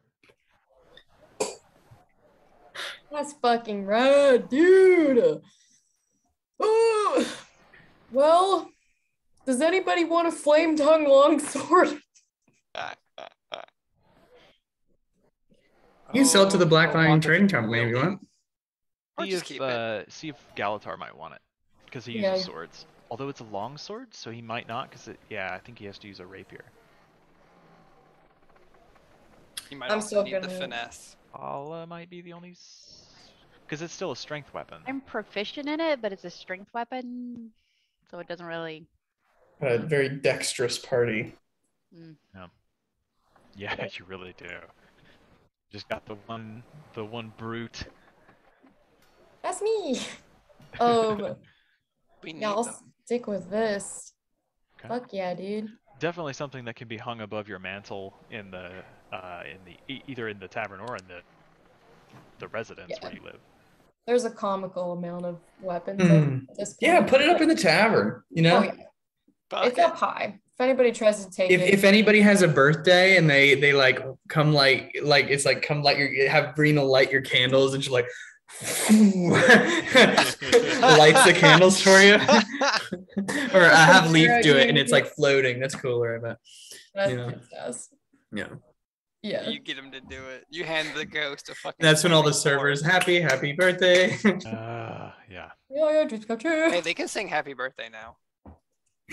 So I imagine after spending a couple of days there and retrieving your finely crafted blade, you at least make one stop, probably more, to the Cenobium to say hello to the Abbess. Yeah, we just kick it. Is that what they're calling it these days? That is exactly what they're calling it these days. We don't have to RP anything. Yep. Just vibing and keeping it tight. I wanted to see how she was doing after the Claw Island debacle. Ideally that week before I left for Holbrack, and then just go and like this is the first time I think in a minute that we've just had nothing on the agenda immediately. Yeah. I'm gonna see if she wants to go on a picnic. She needs any help in her yoga classes. I don't know. You talked to her a little bit about the assault on Claw Island, and she reveals to you that there were several priestesses and priests of the clergy of Lissa who were on the ships to kind of help mask their presence and to provide some illusions and other magical assistance to some of the folks out there. Not many, but they spared what they could. It's not really a warrior sect. Yeah. There is still quite a bit of chill in the air. It's kind of getting onto like early spring, at this point, like mid-spring maybe. So when you do go see her, she tends to be free in the evening. She does most of her work as the abbess during the day. But with the openness of her chambers, there's always like a big roaring fire going, magically kept like at all times. When you first stop by, she's working on some paperwork. She has a new sort of, it's like a robe, but it's almost like a, I don't even know the right word. It's like those old-fashioned Santa Claus type, like a fur robe with like a big thick collar that like goes halfway up the back of her head. It's like big floofy fringe, but like the robe itself is just like super thin silk with like I know what decorative, you're talking. yeah, like vines and leafy flowers of all different colors, and yeah, it's like a deep like ruby red. Yeah. Sounds hideous. You're welcome. Merry Christmas. Hey there, Mrs. Claus. Jingle. You guys suck. But no, it's nice, and you can find her usually free in the evenings. She's usually sitting there doing work, writing with like a little bit of wine and some cheese platter, like sitting next to her, just like snacking as she does, sitting directly beside the fire to keep warm. Welcomes you. Takes every opportunity she can before going to bed to spar a little bit to keep herself in shape, because her duties are taking her, a lot of paperwork during the day, not so much paperwork at night. It's physical at night. You guys are so. You winked first. I did. It's on recording. We have video evidence. Yeah, and it's nice. It's been a minute since you've had, like you said, this much time to kind of relax and just live. Yeah.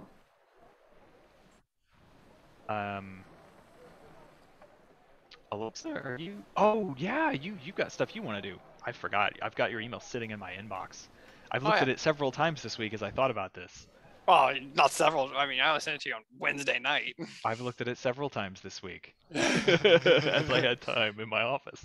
Fair. So yeah, I don't remember all of it, but go ahead. What would you like to do with I've got it, of course.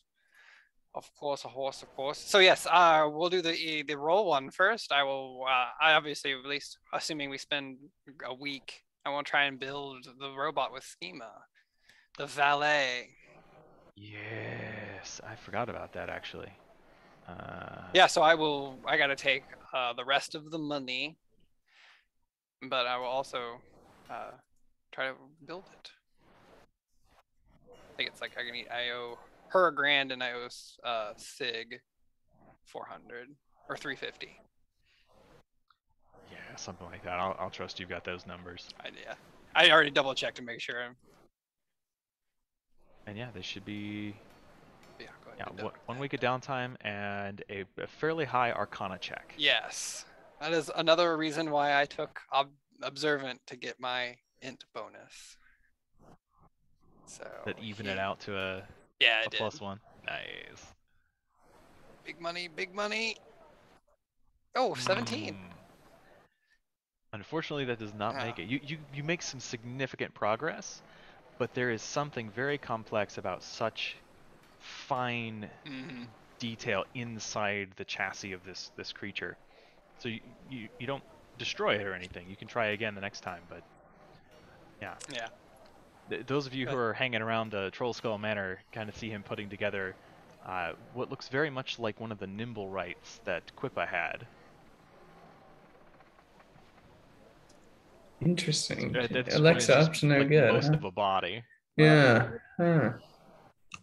Oh, it's we need always extra help around the place. I figured I could make a little bot help out. Oh, we're gonna have 2 robots? As you work on it, every now and then Mala Fuck kind of yeah. floats into the room and hovers around the table, sort of beeping and purring curiously. Friend. Ally. Comrade. Its eyes go red. The revolution has begun, brother. Little do you know. Anyways, so one of the general things again during that week is I'm gonna just practice with my mind powers since we've had a lot of time and I've had a lot of time to spend with them, and just kind of get a feel for how to read minds and detect thoughts better, because I haven't really played around with it much. I meant to say this earlier. So as you hung about Claw Island in the aftermath of this battle and kind of opened that sense up, skimming the surface thoughts of people around you, it's not a pleasant experience. A lot of them were traumatized, horrified, grief-stricken. The grief in that place was tangible, even without this ability. So many like fallen brothers in arms and sisters in arms had fallen in that battle. But you, I mean, pushed through it. Yeah. Yeah, Walking around Lion's Arch, totally different. learn. Yeah, largely self-involved, surface-level thoughts, usually involving food and drink or other forms of vice. Very fun. And then for the heavy stuff, I will spend a couple nights at home, so that's another 40 gold. And I want to talk with my mom and dad and just hang out, because I got to see Brina hanging out with her parents, and then we went, and the gravity of our whole situation is really starting to sink in, of like, we're not just doing little errands for everyone. We are actually fighting dragons and gonna try and save the world and shit. So like just laying it on with them, letting them know everything. I will start with like the brine flare, and then the Thom Nova reactor, and then our Ozymandias saga, and talk a little bit about Birdie and Zamon's like full story, which then I can go and talk about Galatar's giant family and everything we did there, and which then will lead to Brina's also giant family and everyone, and then make me think, be like, why did you only have one of me? And It's the Asuran way. yeah. And then finally, like Also, you're on the DM side. And I fucking appreciate it. right. Then I will talk about Bellic and seeing people age and how I also aged, and finally going with the catacombs and seeing my dead boyfriend again, and yeah, telling them the most recent stuff about recapturing Claw Island and just how traumatizing apparently it was for everyone, and you know, these other people. And so like, while I am telling this, like, I want to ask them and just get general understanding about like the brand. What do they know and what do they understand about it? Okay. So the Asuran people at large, I mean, they're aware of it. It's a Right. huge geographical feature, and it extends all the way from the Char, like the Blood Legion homelands in the north, south through the ruins of Ascalon, over the Blaze Ridge Mountains, and into the Crystal Desert. Uh, the Asura are keenly aware of the brand and the story of the brand when Krakatorrik awoke and made his way south. one of the members of Destiny's Edge, Snaff, famously fought alongside Logan and Air and Ritlock and Kaith in the Crystal Desert when they allied with a crystalline dragon named Glint, who was allegedly the scion, the child or the offspring of Kralkatorrik, and a former champion of his. Much like Blightgast that you just slew at Claw Island is a champion of Zaitan. Somehow Glint ended up helping the sentient races of the world rather than fighting against them. And Destiny's Edge fought Kralkatorrik, and unfortunately Logan was called away just before the battle to defend Ebonhawk from some branded monsters that had invaded, and Queen Jenna was there, and so he had to leave, and that was what initially split them up, as Logan left and then Snaff died. There was a lot of conflicting emotion there and a lot of different perspectives from the members of Destiny's Edge, but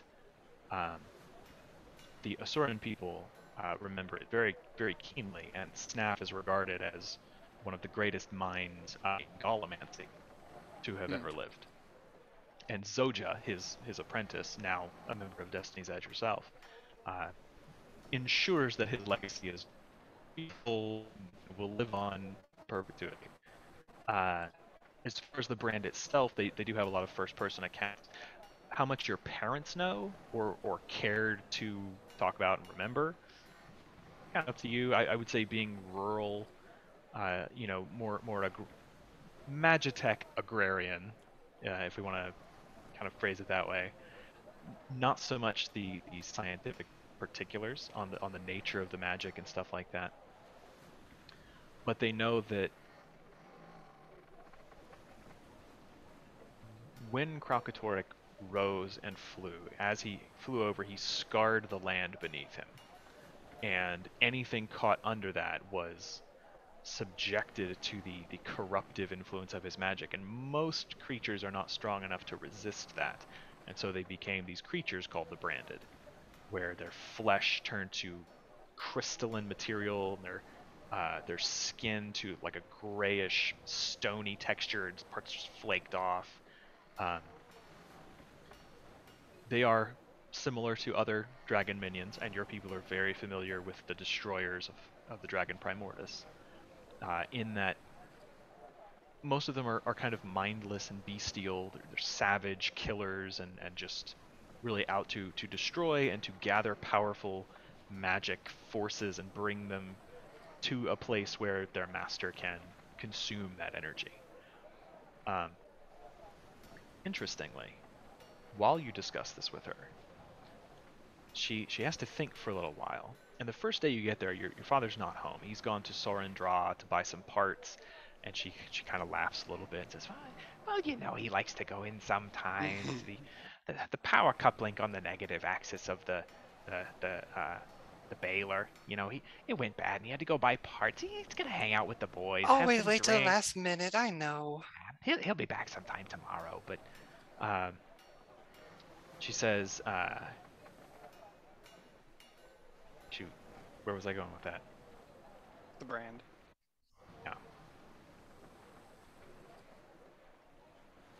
Yeah. I completely lost my train of thought. Not the first day that you're back, but it takes a minute. Savage, bestial. Oh, right. She takes some time to think, and she tells you that she's going to have to look through some notes. She still has a lot of her notes from when she was in her Asuran college. So when you come back for the next night, Dad's home, you guys sit around and talk, and she pulls out the sheaf of notes, and she tells you that a familiar name, I believe one you've heard before, Professor Gore, Gorrr,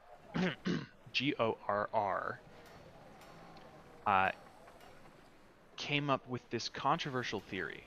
At first, people didn't believe it, but he espoused that the dragons were consuming magic in effect destroying it, which goes against the laws of the eternal alchemy. Asurans had always believed that magic was infinite, but if it can be consumed, then it could be a finite resource, and that is terrifying. But probably of all Asura, she says Professor Gore would know the most about draconic magic and the corruptive influence of it and stuff like that. And I believe his name came up in some of the evidence you found in Kudu's office in the Thalmanova reactor.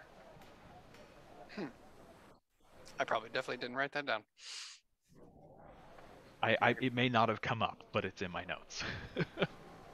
Yeah, no, if it did, I didn't write it down. A quick search reveals that. But I definitely have made a note of it now. You get this name, Professor Gore, who's kind of an authority insofar as there can be one. It's sort of like an emerging field, and not a lot is known. He was the most forward-thinking in his ideas. Kudu and the Inquest have taken those ideas and kind of taken them in a left-turn direction, trying to weaponize the dragon corruption. Yeah, and like all Asura are like they're a little bit arrogant. They think that they're the big brains and everyone else is pretty well buka. But they are a sympathetic people, an empathetic people. So they have empathy for the creatures that were destroyed and the creatures that still have to live near the brand and the horrors that can wreak, having had their own society destroyed by the minions of Primordus many years before. Yes, good. That makes it actually. Then I'll segue to the harder topic that I was going to end with for the first day. But anyways, I'll ask them about the Sylvari experimentations. And like, obviously, I know a little bit about them and I understand them, but it is just like I've worked with one and I've seen their people up close, and it's just, how did we ever make that sort of mistake? So. They both tell you that they were not involved. Right, obviously. I'm just in those experiments, but it's just a generalized, like, how did our people, I guess, not how did you? No. Well, there are a great many strange and wondrous creatures, both in the surface world and the world beneath, in the depths of Tyria where your people come from. And many creatures imitate humanity or sentience and are not in fact sentient. They tell you stories that you're too young, you've never lived in the depths, so you wouldn't remember these, but there are fungus and spores and things that imitate big floating creatures that are deadly. And if you didn't know better, you might think they are those, but you know, it's just a matter of degree. And so, based on hearsay, your father tells you that he had heard the first Sylvari to be captured by otherwise good Asura were injured and could not speak. And so they could really just kind of sign and pantomime, and people just thought it's just an intelligent animal. It's like a plant monkey. Because at that point, they hadn't seen a lot of surface animals anyway, so they didn't really know what to expect. But the worst of the experimentation were done by the Inquest. And that was because they don't care. Right. It's not that they thought they weren't sentient, it's just they were just concerned about what they were and how to use them. Something that is universally objected to by the rest of your people. All right. Well, that's good to know. So the Inquest was the truly nasty ones. That was the first incident, your mother tells you, that really kind of got the Arcane Eye and the Arcane Council looking at the Inquest as potential problems. Until then, they were just like eccentric and sort of fringe science, but when those reports were substantiated, people really started to pay attention and think like, these guys might not be good.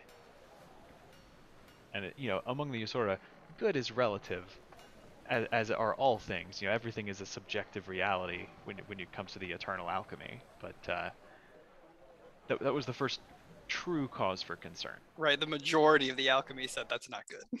Yeah. And then yeah, we'll round it out with the Shiver Peak and the Norn, and just like tell them more about it and ask, have we ever gone that far? Do we know how freaking cold it is? And they make you wear these stupid onesies, and I'll bring the onesie out. Your mom goes gaga. She thinks it's adorable. Your dad looks at the antlers and is just like really puzzled. Like, that doesn't seem practical. But they actually tell you a story of the first time humans came into contact with Asura. They actually met at the same time that humans met the Norn. And it was about 250 years ago, far in the north. I think some humans had descended into the depths of Tyria to look for something, and destroyers popped up out of nowhere and started attacking them, and they just happened to run into some Asura who saved them, and using one of the old Asura gates that no longer function, they were able to teleport out, and they ended up far up in the north in Norn territory, where they encountered Jorah, the legendary Norn hero,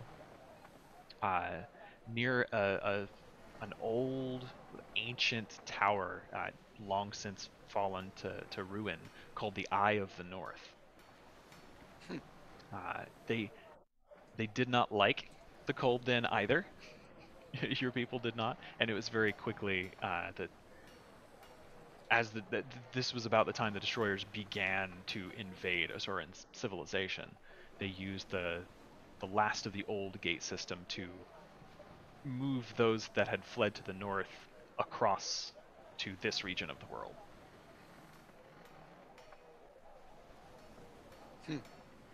Very fun.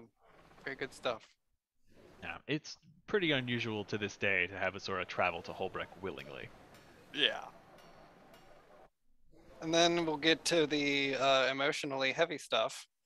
And I'll ask them, like, what do you all expect from me?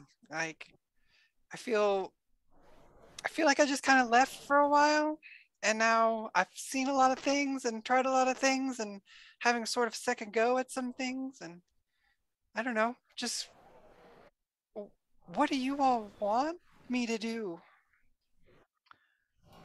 They look at each other tenderly and smile, and then they explain that they just want you to be happy and productive, and to show the world what a genius you are, as all Asuran children are prodded to do.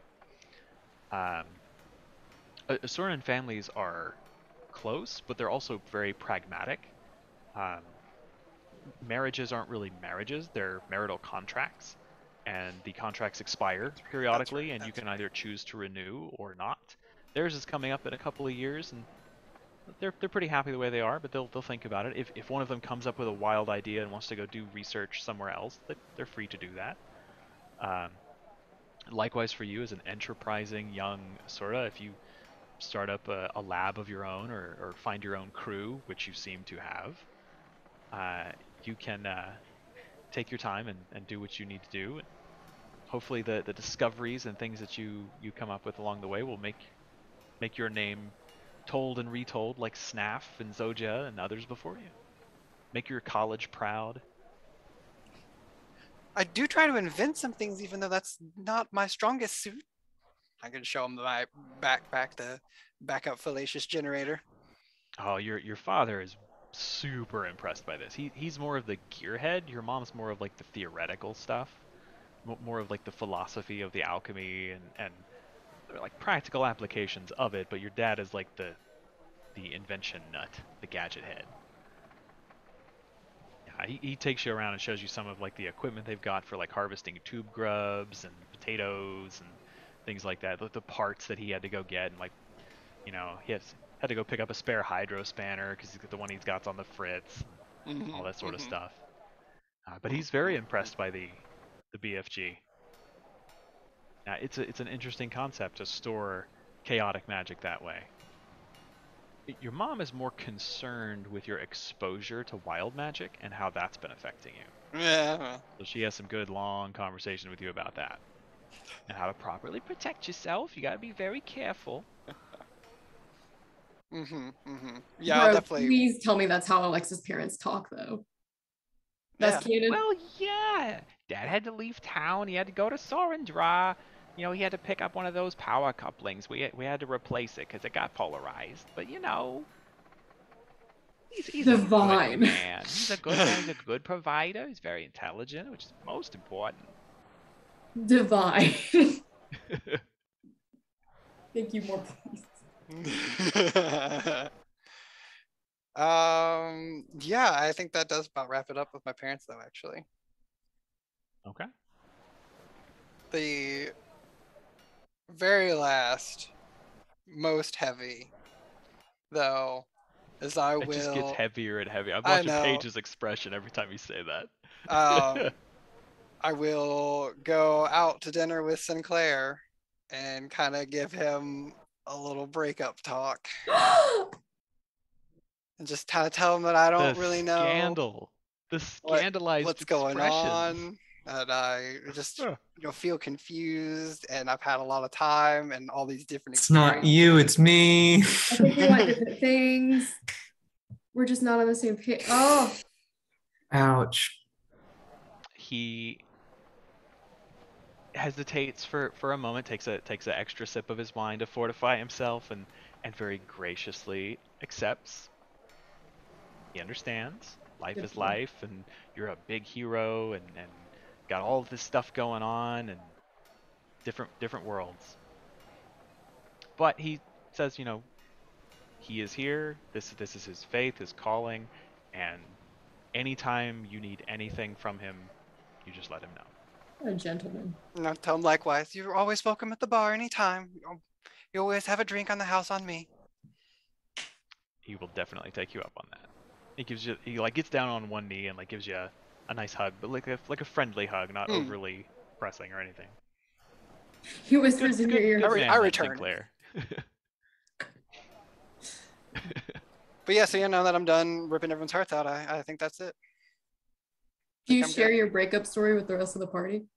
Oh, sure, yeah. Oh my God, did he weep? Did he just break down? I mean, he came down on one knee, but that was just for a friendly hug. Oh, of course he did. Lost a precious gem, that one did. Well, I am proud of you. Absolutely, you go, girl. It was hard, but good job. Out here girl bossing too hard. Yes. Somebody has to. Do you want to do like a day, like have a sleepover? We all sleep in the same house. And watch. We could go sleep in the tower. No, that's my tower. We're going to sleep and we can do each other's nails. And I don't know, I've never broken up with anyone before, so I'm sure there's a ritual to it or something. Bert, do you have face masks or something, right? Of course, yeah. I have some face creams we can put on if that's something we want to do. I have some lovely bottles of wine. Yeah, that would be divine. Yeah, we'll pop open one of the good bottles from the Claw Island stash.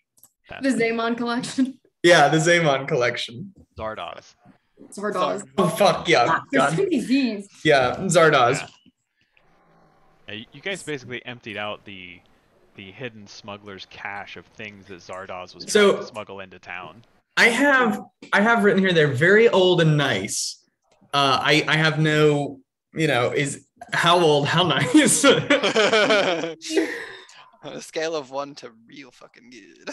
Yeah. Rough, like tannins, kind of. Yeah. What's the attack and the finish on that one? What are the tasting notes? Bodied. What's the legs? Does it have legs? So these are not the casks.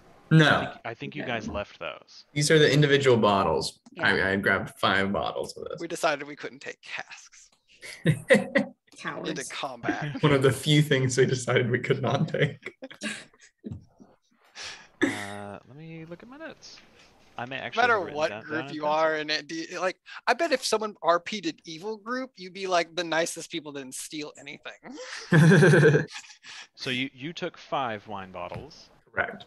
Keytree took 2, and Galatar took 1. Yes.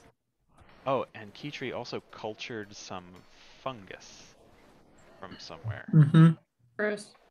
Oh, the luminant fungus. Mm-hmm. I forgot Oh, about that. that's Yeah, right. we'll say probably That's during her downtime right. she tries to plant that in a pot and get some of it to grow in a closet. Little night lights. Yeah. Did she call Father Kevin up? Can we like line our hallways with it for I natural don't know. night That's a lights? good question. You'll have to ask her when she comes back. I will take a note of that myself. So it doesn't thrive in the daylight, so you wouldn't plant it where sunlight would reach it. But inner hallways would Ah. still work, assuming they didn't have, a window. Yeah. I don't remember our layout of our house very well. That was Most a of long yours time do. ago. Okay, never mind. So you crack this first bottle, and it's fairly dusty, and the writing is in Canthan, so it's kind of hard to tell. But you pour it out, and it's pretty tight. Yeah. Like this Getting is a there. rare vintage. Okay. Not only rare because it comes all the way from Cantha, which is far the hell away, Yeah. but it's also quite good. It's like a little hint of you're not quite sure. Ooh. Maybe like black cherry or something. Yeah. Like it's Okay. exotic and strong. It's almost a brandy. Like, yeah. Okay. Yeah. If you were to take this to market, you could probably sell it for about 100 gold. Woo. Alright. With 100 gold in my belly. This was from the rack next to Zardaz's bedroll. It's his private reserve. Yeah. Is that Yeah. I guess I didn't think that was for like his room. Yeah. That was the Oh one with, like, man. the really nice bearskin rug. Yeah. Oh, That's we're where all he's dead left. now. And he was He on an said we could island. take it. Yeah. When they Yeah. snuck in to I mean, he do a did little say business. that, but you think he's gonna let it roll? We got this. We got it. I mean, we give him business at least, though. Give him good business. Something. Anyways, I guess we have our girl and boy night up at the top of the tower. Yeah. Girl and boy night. Party in the town. And speaking of Birdie, Oh boy. Speaking of Birdie. Okay. First thing I'd like to do. Yeah. Is the first thing I'd like to do actually is take my black powder to the char place. the The- capital city, the Black Citadel. Yes, the Black Citadel. Okay. You just walk Using to the gate. and if you're anybody like, knows "Please if stop anybody with-" knows what to do with gunpowder, it's these folks. That sounds good to me. So I will go through the gate. I'll knock off my 20 gold. So are you? I'm curious. I bet you are. Yeah. As you stroll through town and approach the Asuran Gate hub, like on the same street as the Harbor Master, with a shitload of Lion Guard. What does this look like? This crate full of Lion Guard stamped gunpowder that you Are are you carrying whistling with while you. you walk? Are you like carrying it in your arms? Is it on the disc? Is it open? Is it in a closed crate? Closed crates. Okay. For sure. You're just walking through town with a crate. Yeah, I'm just walking through town with a crate. Oh This is no. great. Is there So they- customs and we don't they know don't- they about don't- this? They don't stop you Yeah. at the gate. Like they know you by now. Yeah. You, Oh, you that's go good to the Black Citadel. And Okay. you find your way down into the Maker's Canton where all the craftsmen are. Yes. Pay no mind to the So just to like, set the stage here. This is 350 gold pieces worth of black powder. It's like 20 pounds. And I will take it back to the person who we bought the grenades from last time. You just And I will kind of, I forget her name. And I don't have mine. Okay, let's see if I can find this. I don't remember which one told you that. Arana Sootclaw? That could be it. Claw. That's what I have. Yeah, that works for me. And I will kind of bring this to her stand. Let me say, your craftsmanship with the grenades I purchased previously was truly outstanding. How many can you make with this? You knew it. And let me ask this. Do you just do grenades or are there like bigger options? So hang on a minute. All right, I'll give you a sec. I'm gonna go use the bathroom real quick. I'll be right back. Is there a rocket launcher option?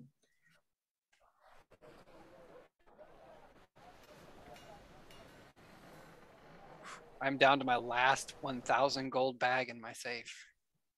I have like $10. I have like 10 D&D dollars. 10 D&D dollars. If I pay real American dollars, do I get like 100 like D&D dollars in the Are there game? oh god, They're in-app microtransactions? Microtransactions. Fuck, dude. I didn't say that, Gary Gygax. Please don't add that. Gary, I guess, please. Please, Gary, no. Don't come back from the grave. Please, Gary, God. So a fragmentation grenade is 5d6 piercing, DC 15 dex save, within 20 feet of it, 60-foot range of throwing. 5d6. Powder. A powder horn, if you set fire to it and throw it, within 10 feet of it for 3d6. So a keg.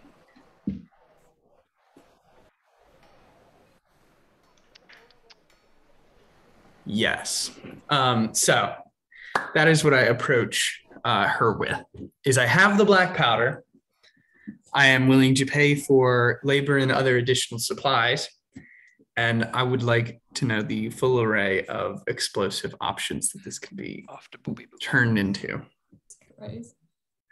So a fragmentation grenade that she sold you before sells for about 350 gold. So she would exchange you one for the powder. She could use the powder that you have to make one. Mm-hmm. It's not exactly an equivalent exchange. You know, she would be making a bit of a profit, but she's a businesswoman. Yeah. I am down with that. Yeah, let's do that. Okay. And she slides over a freshly minted grenade for you and takes those. Yes. And as she opens the crate, she looks down and you see her face like lose expression. She very quickly puts the cap back on. How did you come by these? I don't know. Where did we come by these? Would I know this? You don't look like this is from the cellar, isn't it? Or the under the island, isn't it? Yeah. Yes. Don't look like one of the Lion Guard. Yes, the Lion Guard insignia kind of helps get around questions about, in Lion's Arch, nobody asks questions if this is Make a deception check. Fucking balls. 24. Get out of town. Get out of here. You're kind of around a little bit. I see. Very well. They aren't as liberal with their gunpowder as you all are. We'll put it that way. No, they're not. Didn't expect this from you.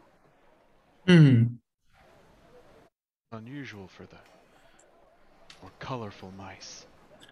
Well, when you throw these, it makes a very nice color. Lead it to Red. us. Let me ask this. Are there options that are perhaps bigger? My office. Pulls you, like she opens the counter up so you can walk behind. Yes, yes. She kind of looks to make sure no one's watching. Pulls, Yeah. Pulls a curtain aside. Yeah, The back room. Very, very gracefully. You see, like there are a couple of interesting things. You're not quite sure what they are. Leaned up against the wall in various states of disrepair or taken apart. Like the parts are being cleaned. It's definitely like her workshop. Right. It's a fairly large space. It didn't quite look this big from behind, and you can see like it's kind of sunk into the floor a little bit. Yeah. And it strikes you that walking around the various cantons, most of the floor is like riveted iron plates. It never occurred to you that it's not just sitting on the ground. Yeah. So like you can see like this, there's like a little set of steps that goes down to this lower level, and it's a fairly expansive workshop. And you can see several what look like a combination of wood and iron target dummies. She says, "Now, if you're looking for something special, I do have something. I had someone bring in from the front. One of the sentinels let go of it, or I should say, dropped it when they in turn were dropped by one of the branded. Had a scavenger bring this to me." She goes over and she kind of pulls like an oily cloth off of what looks like a full suit of like plate mail armor, and she starts to undo snaps and buckles, and you can see like there's it almost looks like a backpack, but it as she's touching it, you can hear her claws tapping on it, and it's made of like a tin or a thin metal. She pulls it off and kind of jiggers it over one of the arms, and you can see it's got this long tubing that goes down from this metallic backpack down to the Okay. tip. It's very, very similar in its construction to your Asuran wrist rocket. You're absolutely. She kind of brings it over, and there's this grin, like a mad genius, or like It's unfair because you insane know I child. have to buy it. Doesn't matter what. She kind of comes over. Not supposed to have these in town. I can imagine. It's an experimental piece. Here. Okay. Try it on.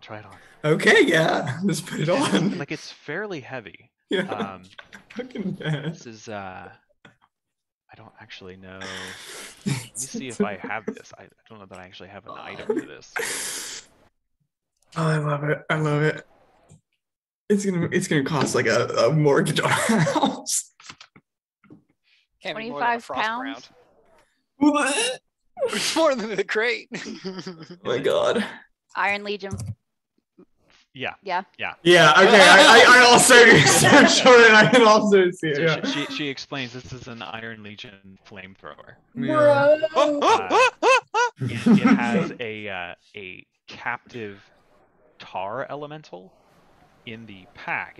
You can only use it so many times before the elemental has to kind of like rejuvenate in order to be used. But it hoses out onto this bracer, and you can put your hand forward as an action and expend a charge. Functionally, you're casting Tasha's Caustic Brew, which is just a level 1 spell, but it deals fire damage instead of acid for a charge. It's got 7 charges. I think it's fucked up. I may not have put in the thing how long it takes to recharge. Every hour regains 1 charge for every hour during which it is not used. Yes, thank you. So yeah, like it recharges over time, not all at once. So she sits it down, or like it helps you strap in, and I don't believe it requires attunement. It's just a weapon. No. And Interesting. she just gestures like happily to the target dummies. Wow. Yeah, I'll just. And as you raise your arm, she like grabs it, like, oh, no, that way.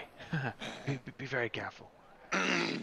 like squeeze the trigger kind of thing. Yeah, this gout of flame. It's not. You've seen It's like alchemist fire You've almost. seen gouts of flame before. This is it's like napalm. Mm. Coats this dummy and sits on it and burns for like several ticking seconds. Yeah. And you can just see like this glee on her face. She's like barely containing her excitement. And how much would this lovely piece of equipment run me? Wow, that's a very special. Mm-hmm. It was very hard to come by. I couldn't let it go for less than 800 gold. Mm. Mm-hmm. Your pennies. Yeah. But I will say, I am a loyal customer of yours. If you threw in an extra grenade, perhaps we could talk 1,000 for the bundle. Make a persuasion check.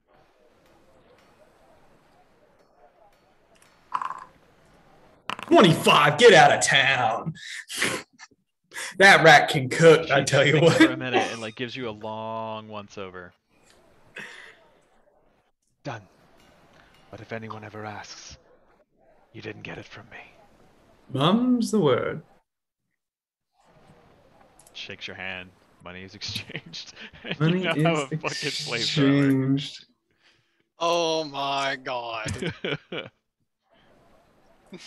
I can't wait to see Birdie in combat with his new flamethrower on his back. I know. Oh, wow. That is really something, guys. You went through the Azure Gate with a crate, and now you're going to be walking back with a flamethrower. With a flamethrower. All right, cool. What's your bag of holding, sir? Put those flying boots on and you're the fucking Mandalorian. But so that's the next thing. I got to get the Char or the Asura to make as a jetpack. Yeah, I thought it was a jetpack for a second. I was like, no. I think I have one of those in my notes somewhere. Yeah. I thought there was, but yeah. It was going to be an Asura option for starting out. Yes. Okay. So, actually, with that done, I will return back to Lion's Arch. Joyful elevated transportation pack. Jet. I was gonna say Jet. I knew there was. I enjoyed watching you struggle. I didn't remember what he called it. Joyful elevation transportation. Yeah. With that, I will return back to thank her for her wares and return through the gate. As you're leaving through the curtain, you can hear her like hefting the bag of coins in her hand and chuckling to herself. She's very pleased. Yeah, good. Everybody wins. I will say, I will use the Cape of the Dandy walking back. Well, hold on. I don't know if that covers. Oh, right. I forgot it has secondary function. I'm like, you're gonna pass out in the gatehouse? Like that's not fucking makes sense. Yeah, no, hold on. It's so heavy. No. You can bonus cause your entire outfit to assume the appearance of like any kind of clothes. Because it's not disguise self, it's your outfit changes. Correct. So does that include the backpack I'm wearing, I'm assuming? Not your gear and your weapons and stuff, just your clothing, like your armor. All right, I'll use disguise self then, passing through the gate just to avoid any conundrums. Yeah. Single digit perception roll, you're fine. Yep. They just kind of like tip their hat to you as you. Good day, sir. He looks like an older gentleman in like a top hat, with like a cane. He's in like a kind of tux. Also, you don't even look like Birdie anymore. No, he's gonna do it big. He's got like a tuxedo and everything. Fucking Mr. Peanut comes to yeah, exactly. Okay. All right. So you've disposed of your black powder horns. Now It's what a I will wonderful do. exchange, I have to say. Yeah. I will take a bottle of my good wine, and I'm going to pay a visit to none other than Mr. Zardoz, Zord himself. Okay. Yeah, easily enough, you find your way down, and Yeah, I know the way well by now. yeah. You Depends on find who we him bug. reclining in an otherwise empty chamber. The table now devoid of maps. It's just Yeah. cleared.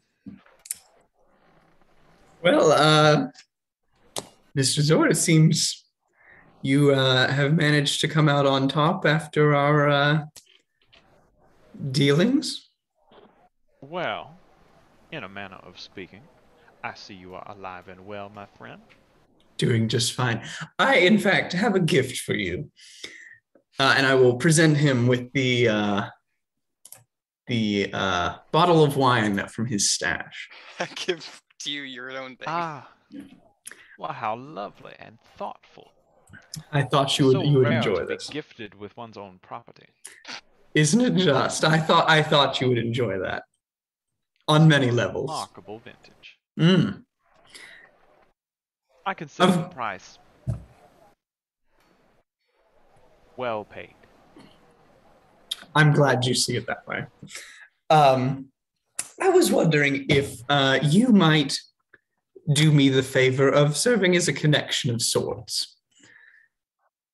Do I not already? You do very well. I, as you might be aware, have recently come into a bit of money that I am looking to grow exponentially rather rapidly. Do And, tell. well, I'm something of a gambling aficionado, but the table limits at some of the local brew houses is we just take too much time, you see. I was hoping you could point me in the direction towards a more high-class establishment. I'm sure you're well connected in those areas. Wow.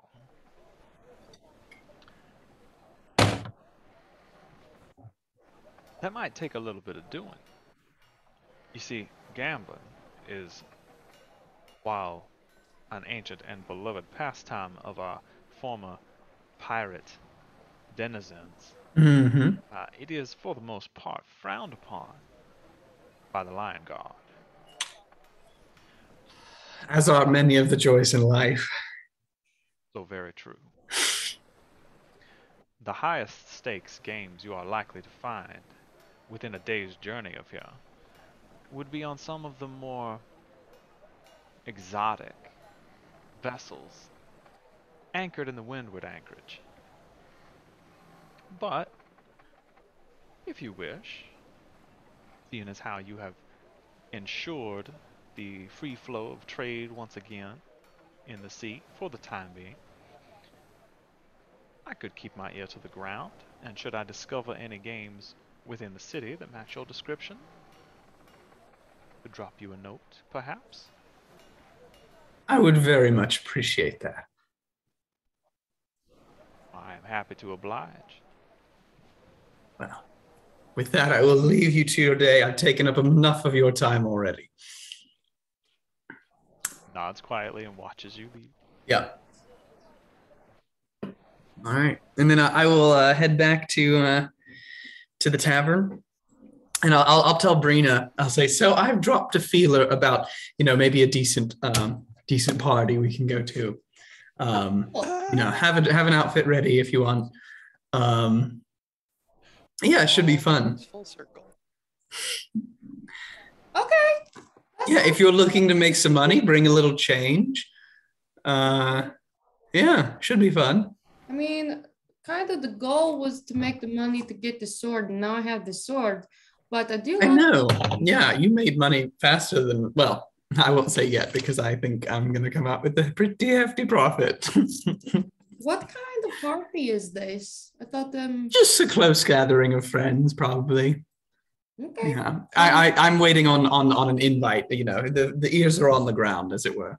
Right. Totally. Right. Could be. makes sense. I'll just wear the dress from the. Well, you've been seen in that one before, though. Yes, but per my last discussion, I have $10. So unless you confront me, which you shouldn't do, it's a good dress. I like it. Fine. And I only got a little bit of popcorn butter on it, so. It does have the popcorn skein. That was unfortunate. Yeah. Yeah. It was a bit of an evening. That was like watching a train wreck. What's a I don't know train? what a train is, but it sounds appropriate. Gross. It's a strange teleportation magic in Ratasum. I think they've come up with some interesting. I'm sure there's an acronym for it. I don't know. Totally rad. And Teleporting round Imagineering. Imaginary Iron. Spend a couple hours drinking and trying to come up with an acronym for train. Yeah. And then you come up with Soul Train, and then So Coal Train. do you go out and get a dress, Brina? No. No, I just really said what with what fucking. I mean, I've got 100 gold pieces, but. Brina, listen. What? I know times are tight right now. Fine clothing costs like 25 gold. Yeah, but okay, will you tell me what to pick out? I will buy you I will buy this. I'll pay for I'm it. not going to be Tell me seen with you like this. Tell me what to wear, and then I'll put it on. I will go out and acquire a nice outfit. Like 2 days go by. Yeah. Oh. And on like the evening of the second day, you're sitting in your house, like in the dining area. Yeah, everybody's just kind of like gone off to do their own things, and you're kind of sitting at the big dining table, and there's a knock on the door. You go to answer it, and there is just a small child, like a yes, a street child. Favorite. Yeah. They don't Street look rat. particularly poor. Yeah. You know, they're pretty clean. Yeah. But they're standing there, kind of bobbing up and down on the mat. Mhm. You know, and as you open the door, they, hello, are you Mr. Bertie? I am he. Excellent. You dropped this in the market, and he holds out just what looks like a rolled up scroll. Yes. Thank you.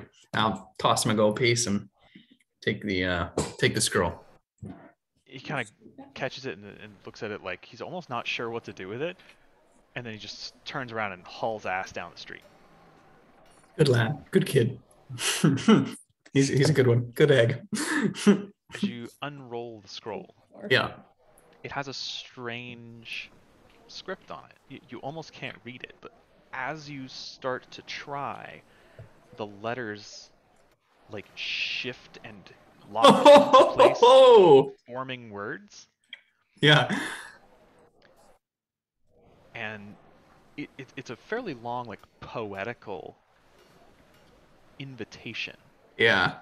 I don't have it on That's hand right now, okay. but it's very much it's in rhyming couplets. It says, paraphrasing, You're invited. you are humbly invited to a private gathering.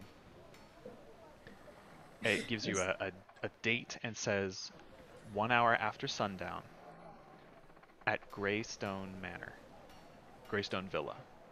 Ooh.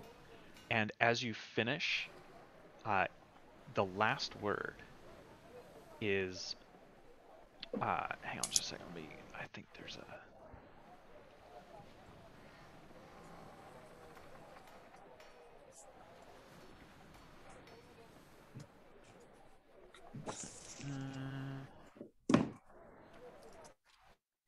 Brina, it's happening. It's happening, Brina. Get dressed.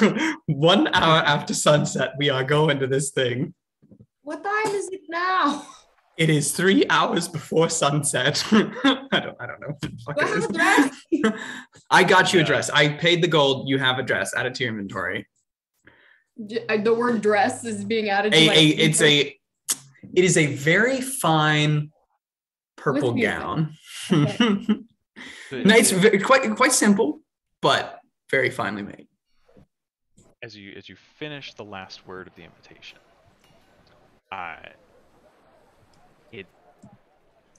the last word itself is separate from the poem, and it just says Fidelio. And as you read it, the invitation crackles and dissolves, and in your hand you are holding 2 porcelain masquerade masks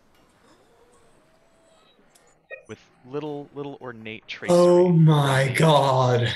Yes. Yes. Okay. This is happening. Yes. I'll give one of the masks to Birdie or to Brina. Oh, Brina, we are going to a masquerade ball. It's going to be extravagant and fun. They're going to be high rollers here. Okay. It's going to be a big event. Okay. But by that, I mean just like probably exclusive gathering, a small number of people. Wow. But the biggest names in Lion's Arch are going to be there, dressed to the nines. Yeah. And we're going to have so much fun. Okay. I'm excited. Yeah. Yeah, okay. Okay. I've never done this. Okay. No, it's fine. Very good. Yeah. And you're going to want to take a bath too. Yeah, this is going to take me at least 30 minutes to brush my hair. Yeah, we have time. The Get ready now. You out. It's a couple of days. It's okay, cool. Night.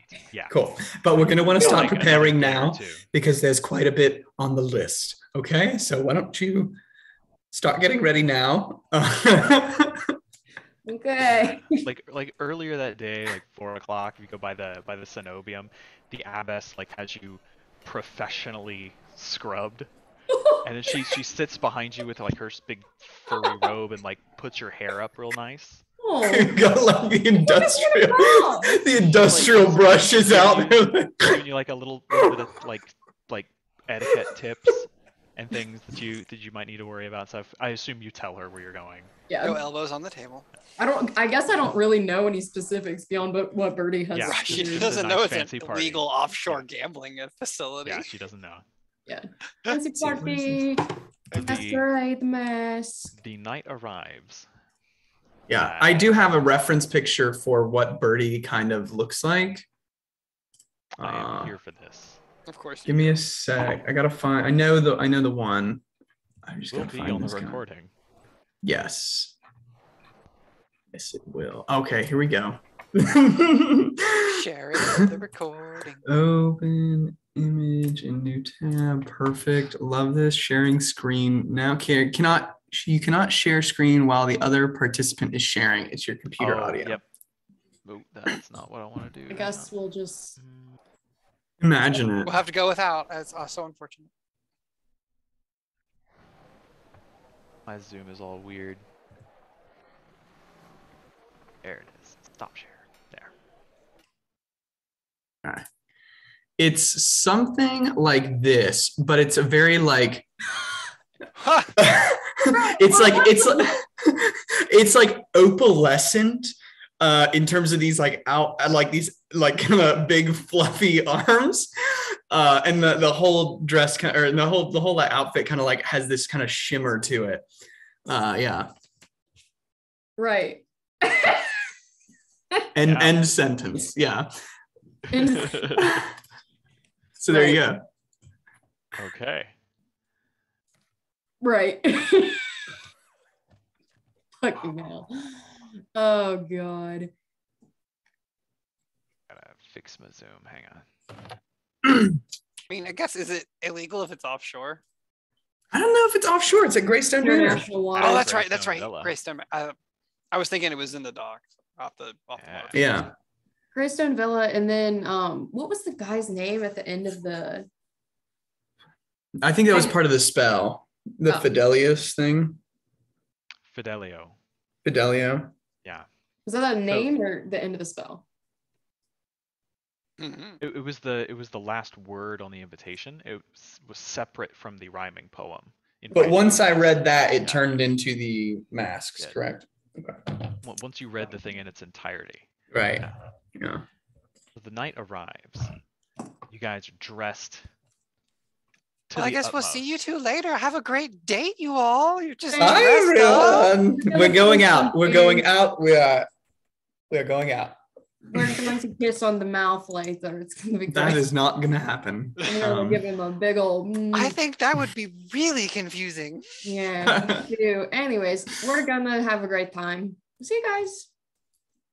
I guess. Yeah. You guys make your way across the city to the merchant ward, to the high raised hill like around surrounds the Black Lion trading post and the Temple de Cormier. You see a couple of familiar locations. There's Joban Seacrest's villa, the sprawling kind of animal menagerie. Several other big merchant princes have places around here, and then you find yourself walking down a familiar street to Greystone Villa, which you know very well, having broken into it and killed several people in it. Yeah. Memories. As you approach the gate, there are no guards, but the gates are closed. And there doesn't seem to be anyone there to open them. This party is pretty. I'll like put my mask on, right? And I'll go, Fidelio?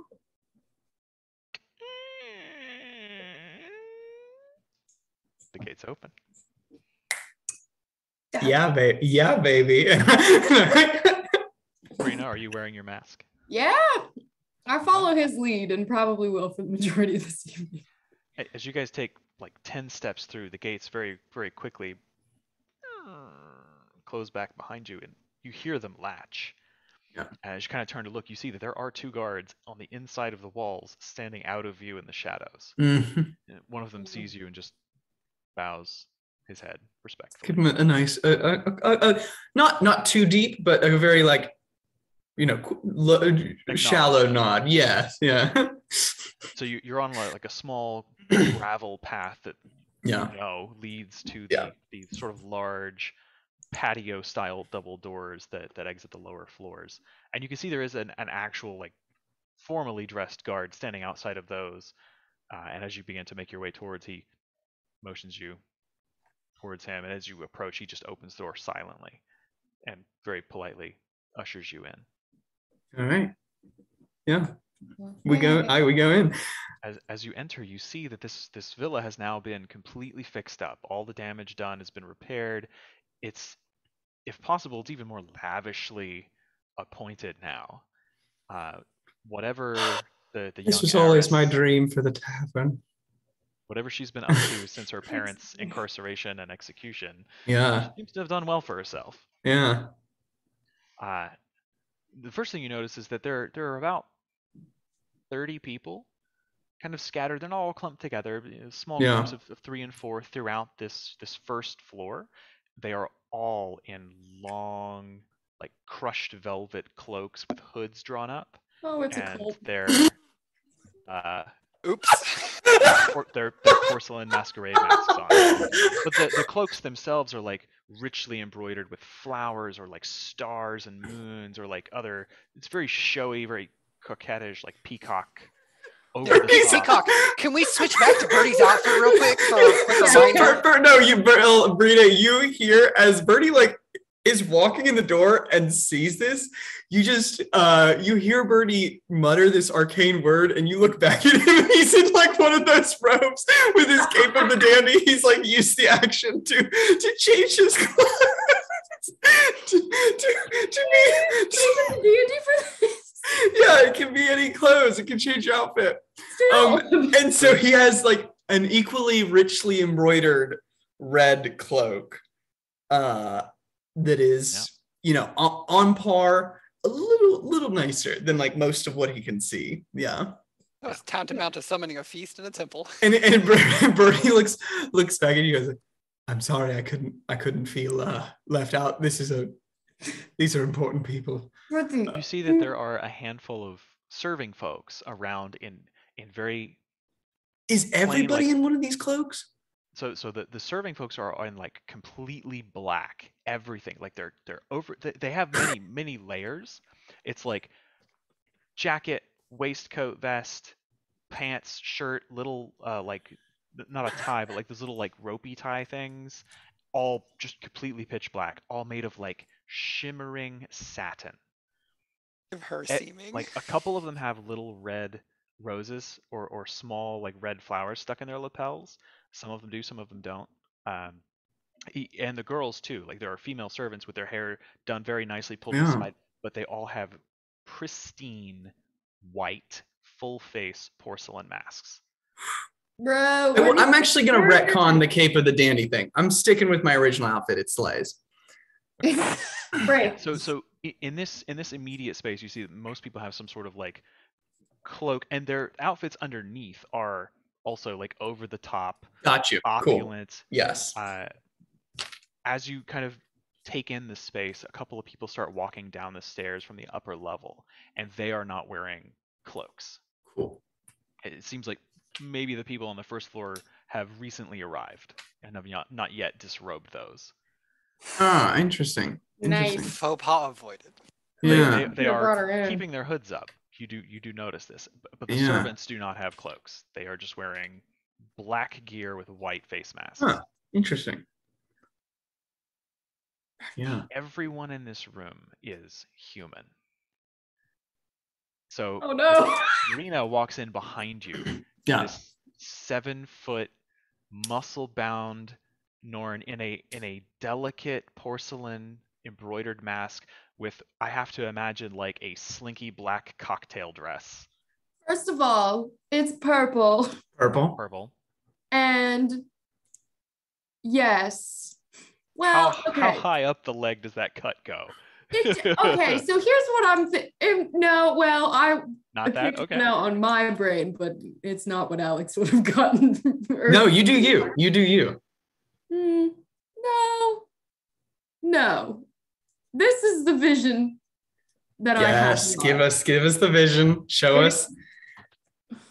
Oh, I can't find a good photo. All right, okay. It's a little princessy, but you know what? It's what she would have been inspired by. Yeah. It's a little princessy. Oh, It's yeah. got a low back, waistline, high neckline. It's classy. It's simple yet elegant, and maybe it's a lower back. We don't know. We don't know. Yeah, absolutely. Anyways, Fair enough. she saves the slinky ones for later. You nevertheless turn ahead. Don't fit in. Because Yeah. your very muscular arms and your 7-foot tall and your very pretty hairdo. A lot of people are turning. You see, like, you hear conversations kind of hush for a moment. A couple people, there's like a soft gasp. And then Yeah. conversation resumes, some whispers. When you draw this much attention, Birdie will reach up and grab your hand. I'll reach down and grab Birdie's. Yeah.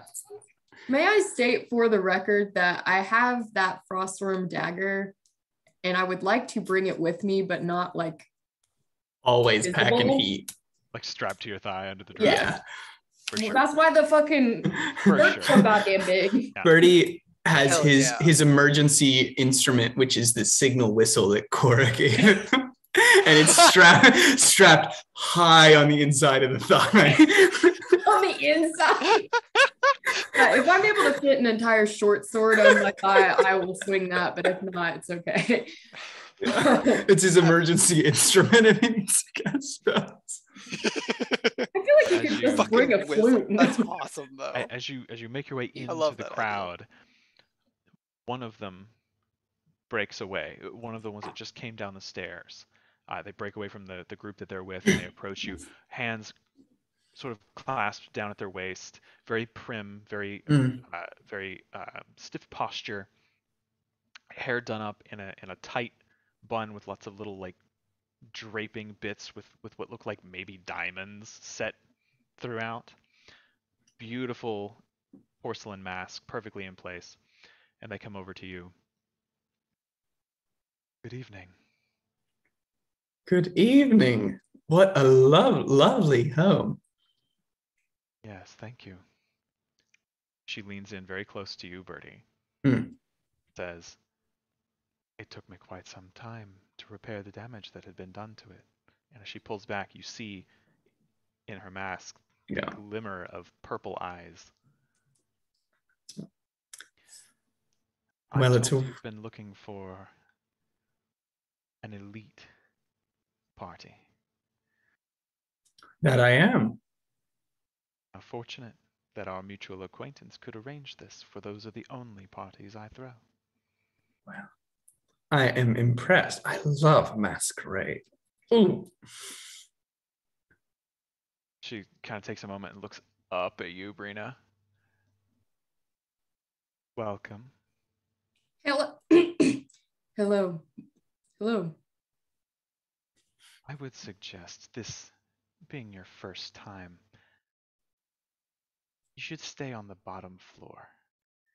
Through the arch there, you'll find the gaming tables. I encourage you to enjoy yourself. The servants will bring food and wine as required. The upper levels are reserved for more exotic diversions. Have a lovely evening. And as she turns to walk away, you can see, like, there is no back to her dress. Like, it goes all the way down. I grab Bertie by the collar and spin him around and say, "Is this a sex thing? What the fuck kind of party?" Didn't think it was, but if you want it to be, I guess it can be. That's what it sounded like. You hear a voice from behind you.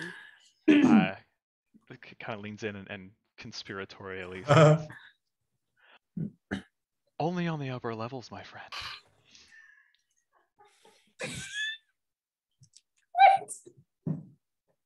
As long as you stay down here, they'll be gentle.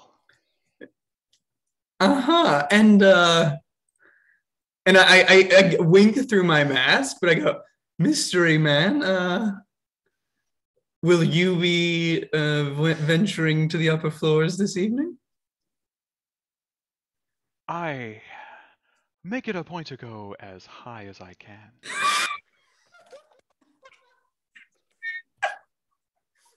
It's the animal in me. I love it. Well, I might need some cheering up after the gaming tables. Oh, crap. What was it, dude? He's getting ditched. Jobon. It's Jobon. It's Jobon. I know Jobon's name. There was another merchant whose name I do not remember. The other one that will be there.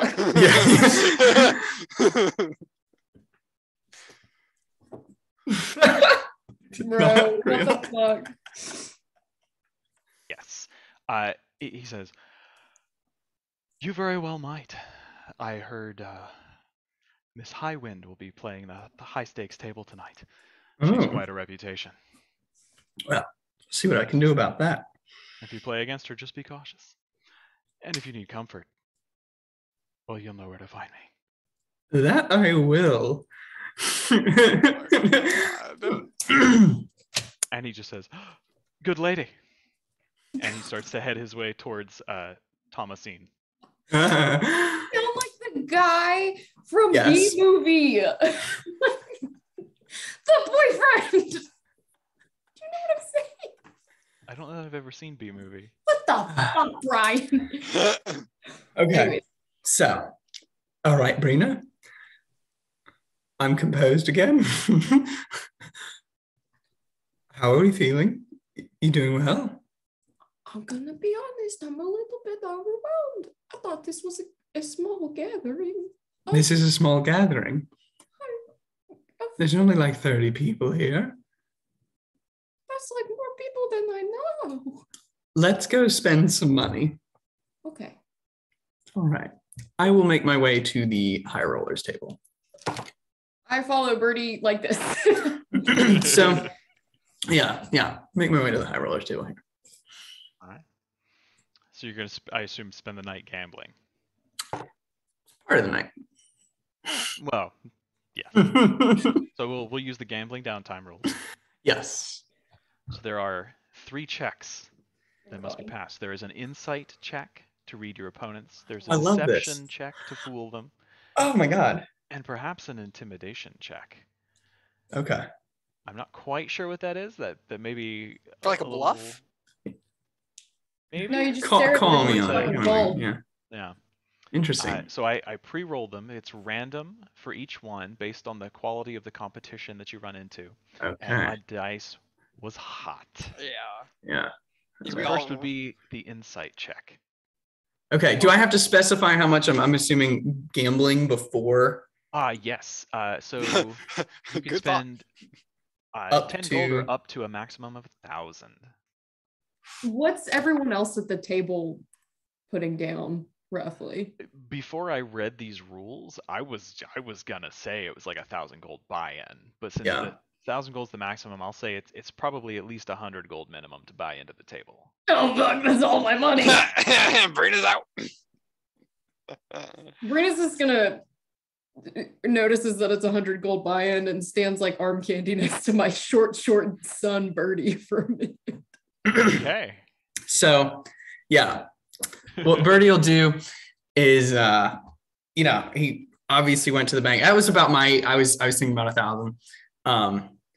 But what he'll do is he'll do the thing where to sit down at the table. He'll like put down a bag of like 50 platinum. Mhm. And then on top of the bag, he'll put the black pearl. Oh, There it is. oh, finna play with fire. Yeah. There is an audible ooh, Yeah. around this table. And you see that there is a slender woman, younger, blonde hair kind of pulled up to one side. She has an odd necklace. It's almost like an Egyptian collar, like real Yeah. thick, but like each of the strips is like a almost luminescent piece of stone, and there are little tracings of metal that remind you of some of the tech you've seen in Ratasum. It's a Interesting. very ornate piece, but it is the only thing covering from about here up to her chin. It's just like a beautiful collarbone piece, just like stretching across her shoulders. Does she also have a full mask on? Everyone in the room Okay. is wearing a mask. Yeah. Oh, I mean the dealers. She have a full mask on like the servers, or does she just have the? The dealer has the full mask. Yes, she is dressed as a server. Let's play cards. As he kind of sets that down on the table. All right. So you said an insight check first? Insight check first. Don't fuck me, dice, please. 13. Oh my god. No.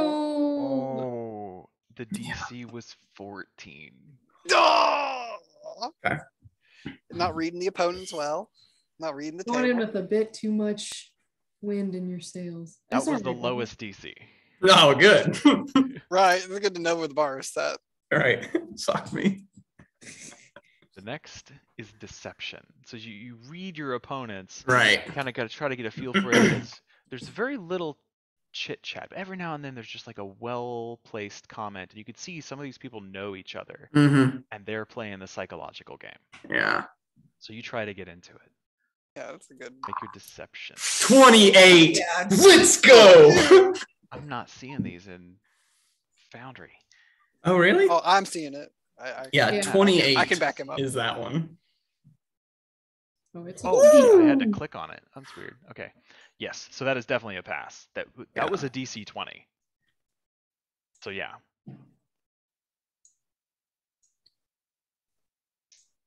And finally, so you manage a couple of hands, Mm, and you were just running this table. Your Right. stack of cash just grows and grows. no way to cash out now. Huh? Build a little throne. right.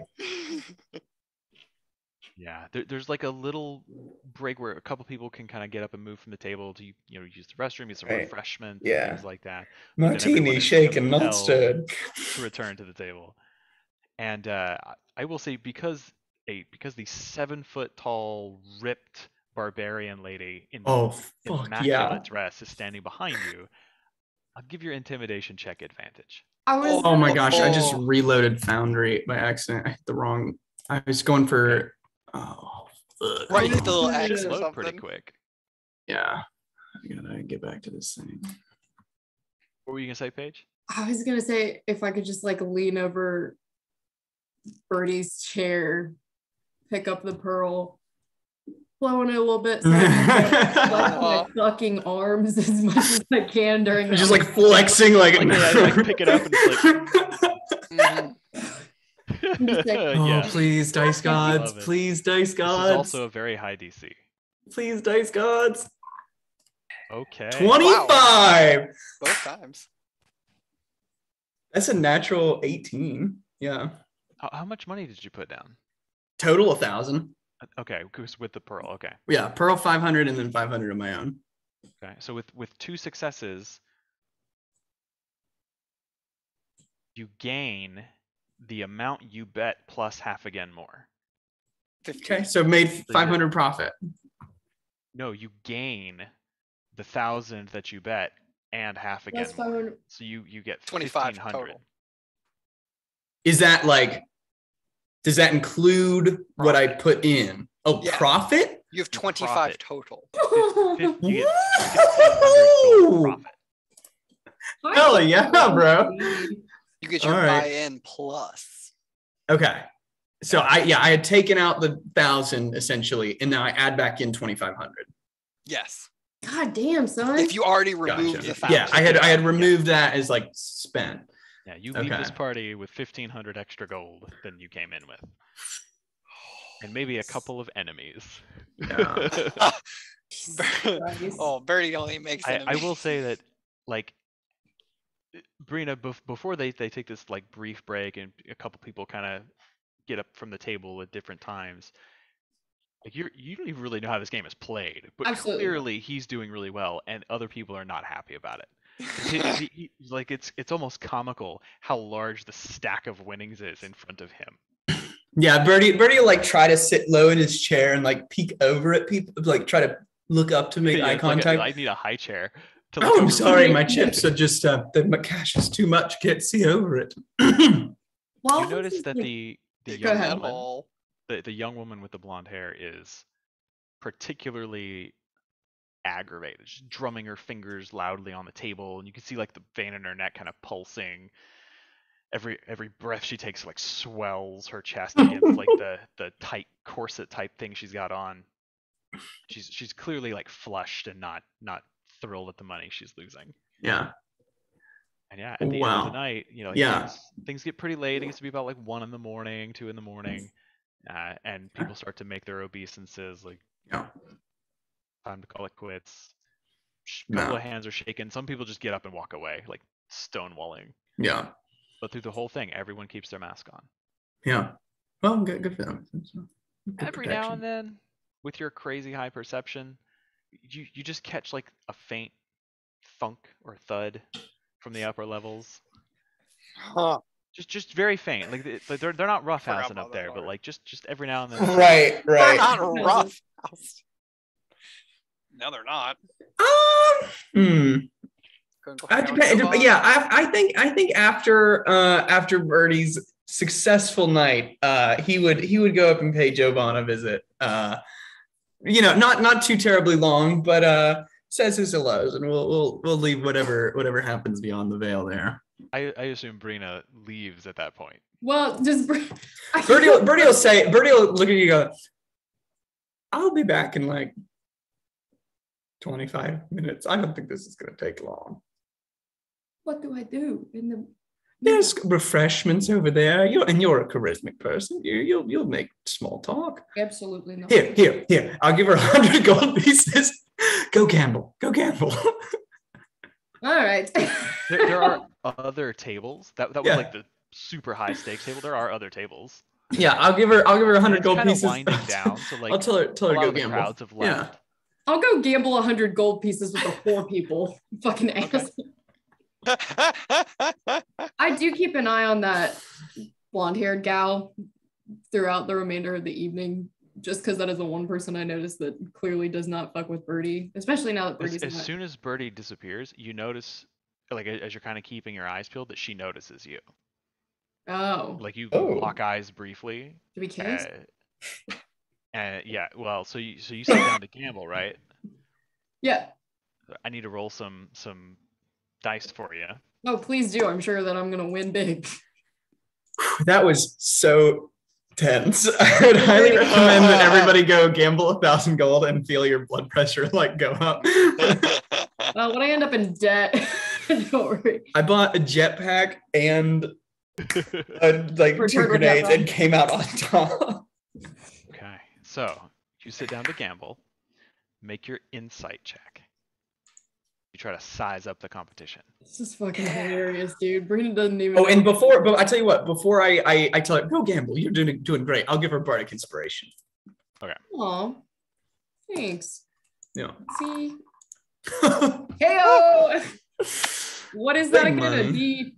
What is You it? You can roll your bardic inspiration. It's a D10, Or you can save it. or you can save it. You only need 2 successes. What are the next two? Deception and determination.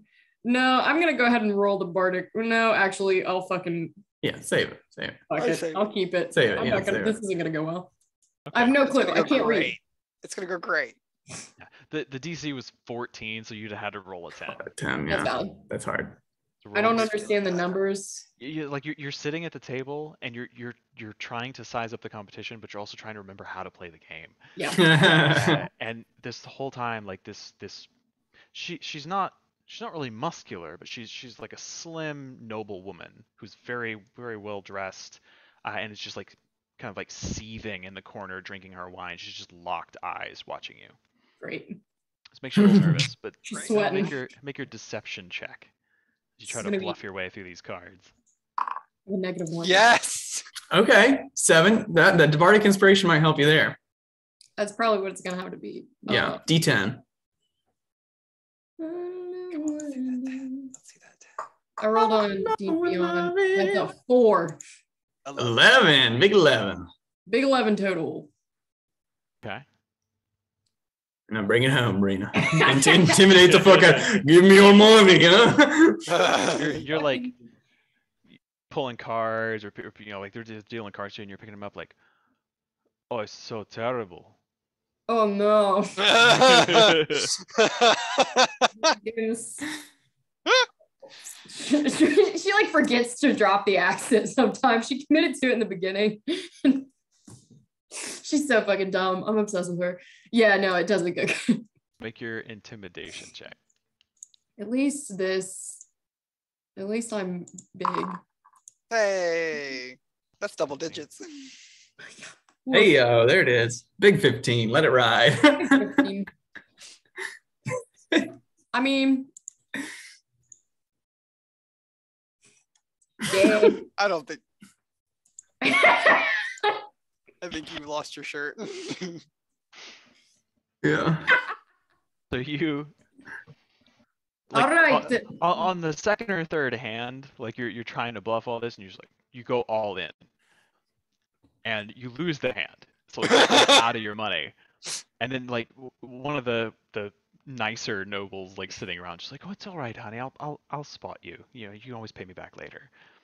So you on the like the final hand, like you've got like a decent hand, you think, and so you just go all in, Fuck it. and you don't.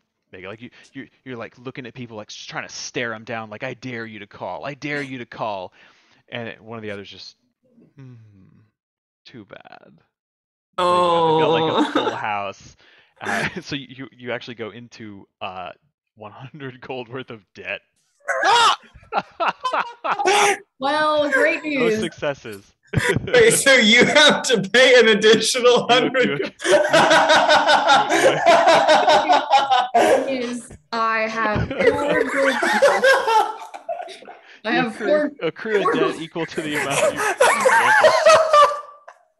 Honestly, it's not Birdie though. He's gonna come back.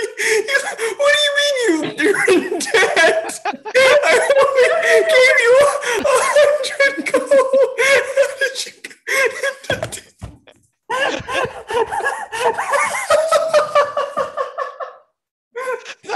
thought it.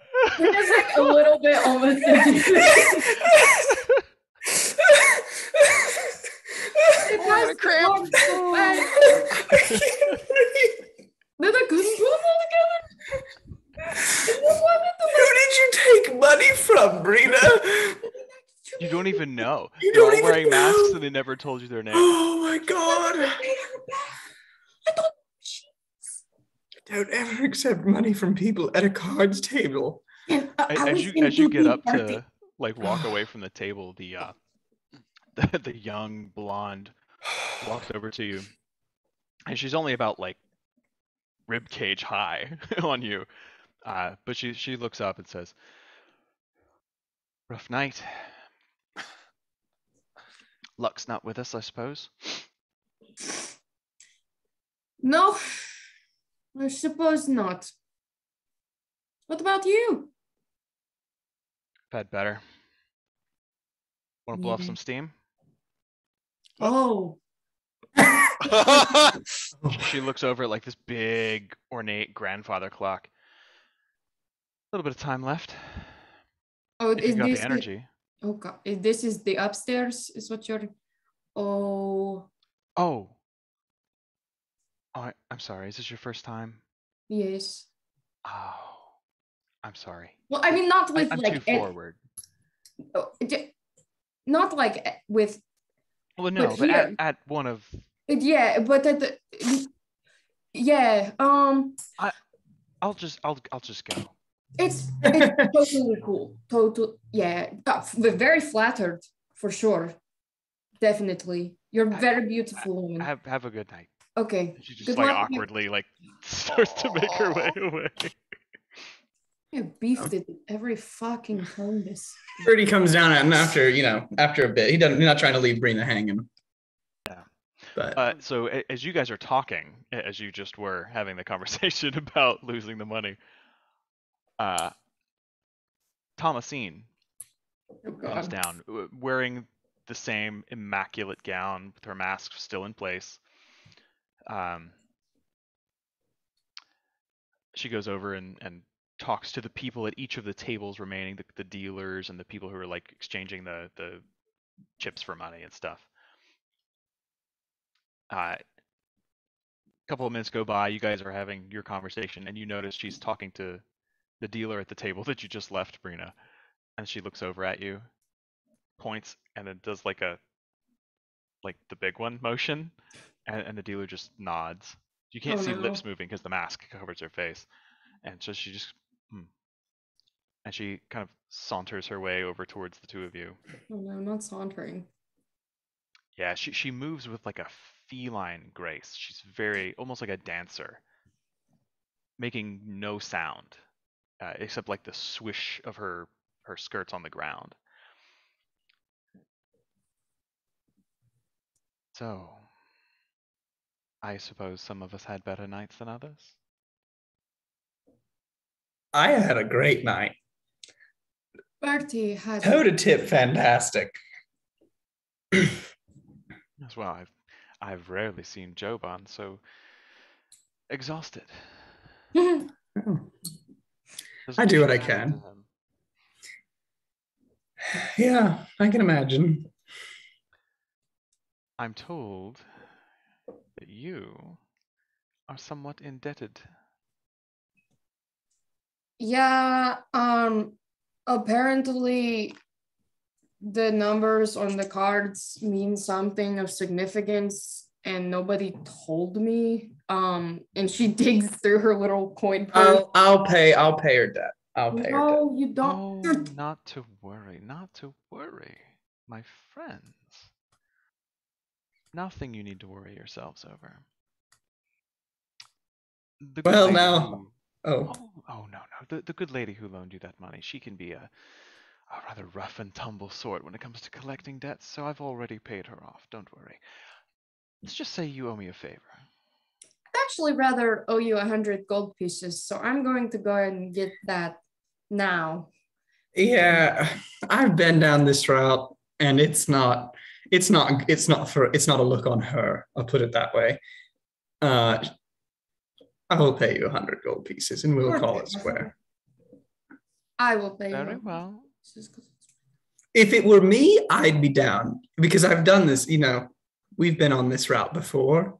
Yes. I don't know if you know about that, Brina. Do you make it a habit of She's just saying. getting yourselves I'm into just backing you up. Okay. What was it? Do you make a habit of getting yourselves into debt? I would hope not. It can be quite dangerous. Yeah. No. Well, we always pay our debts. Always. So I'm told. I will pay her what she is due.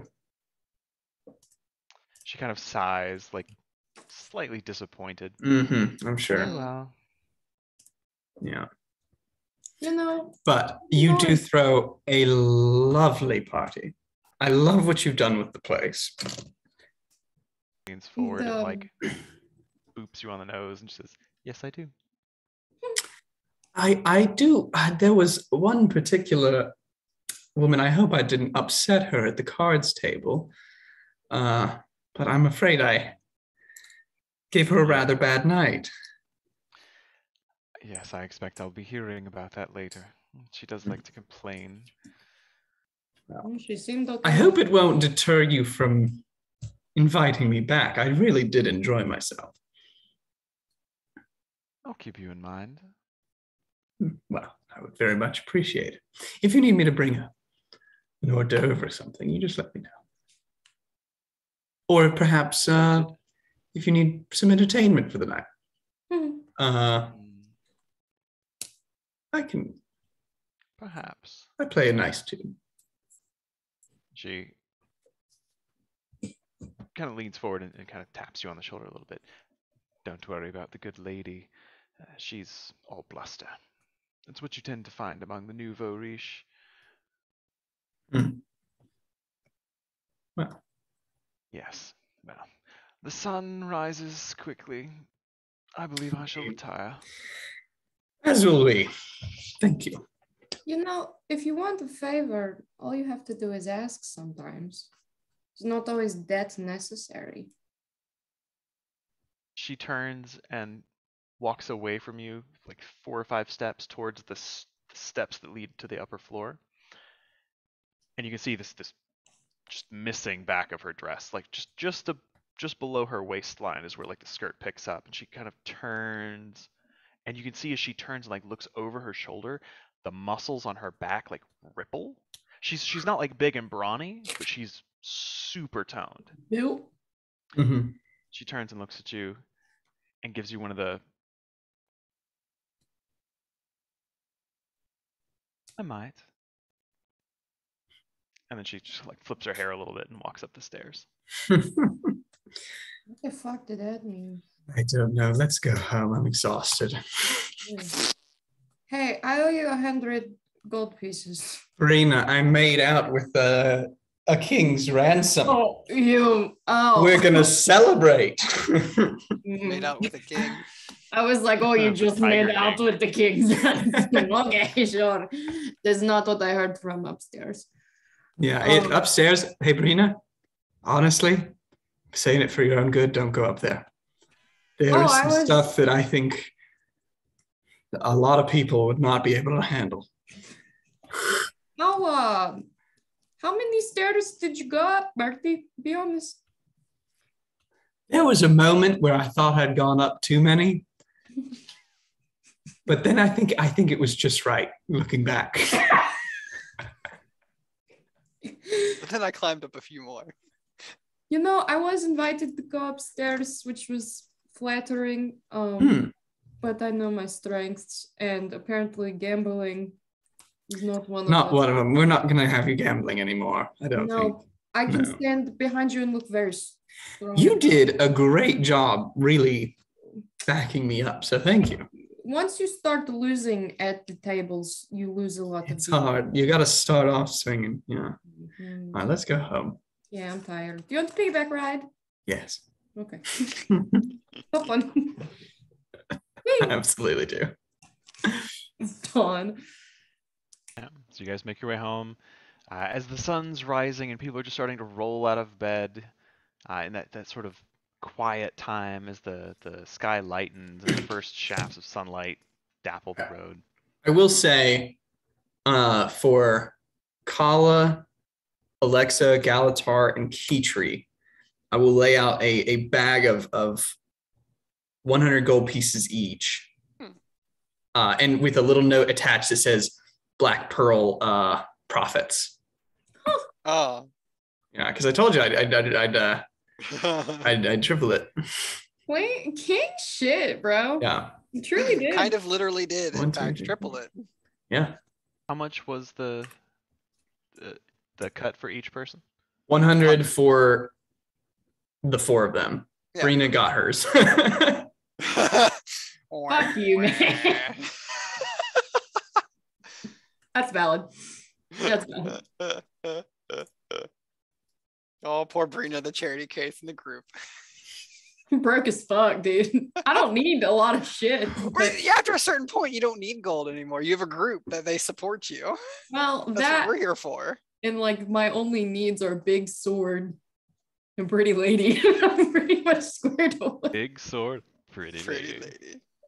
That's I hard I to love you beat. so much. That's all Birdie's got for downtime. Yeah, I love downtime sessions. It's That's just what D&D's all fun. about. Combat's Yeah. great, but these are nice. Combat is a lot of fun, intense, but yeah, my face hurts a lot. I was literally crying. I literally cried, but not because it was funny, just because Alex was fucking crying. I thought it was hysterical. The idea that, like, I'm going to give you 100 gold pieces. You go gamble this. I'm going to go upstairs and I'll be back down in half an hour. And he comes back down. It's like, I lost 200 gold pieces. So where did you get 100 gold pieces from? I don't know. Someone gave it to me. Who gave it to you? I don't know. Everyone is wearing masks. I would like no. Ah. So funny. Oh, God.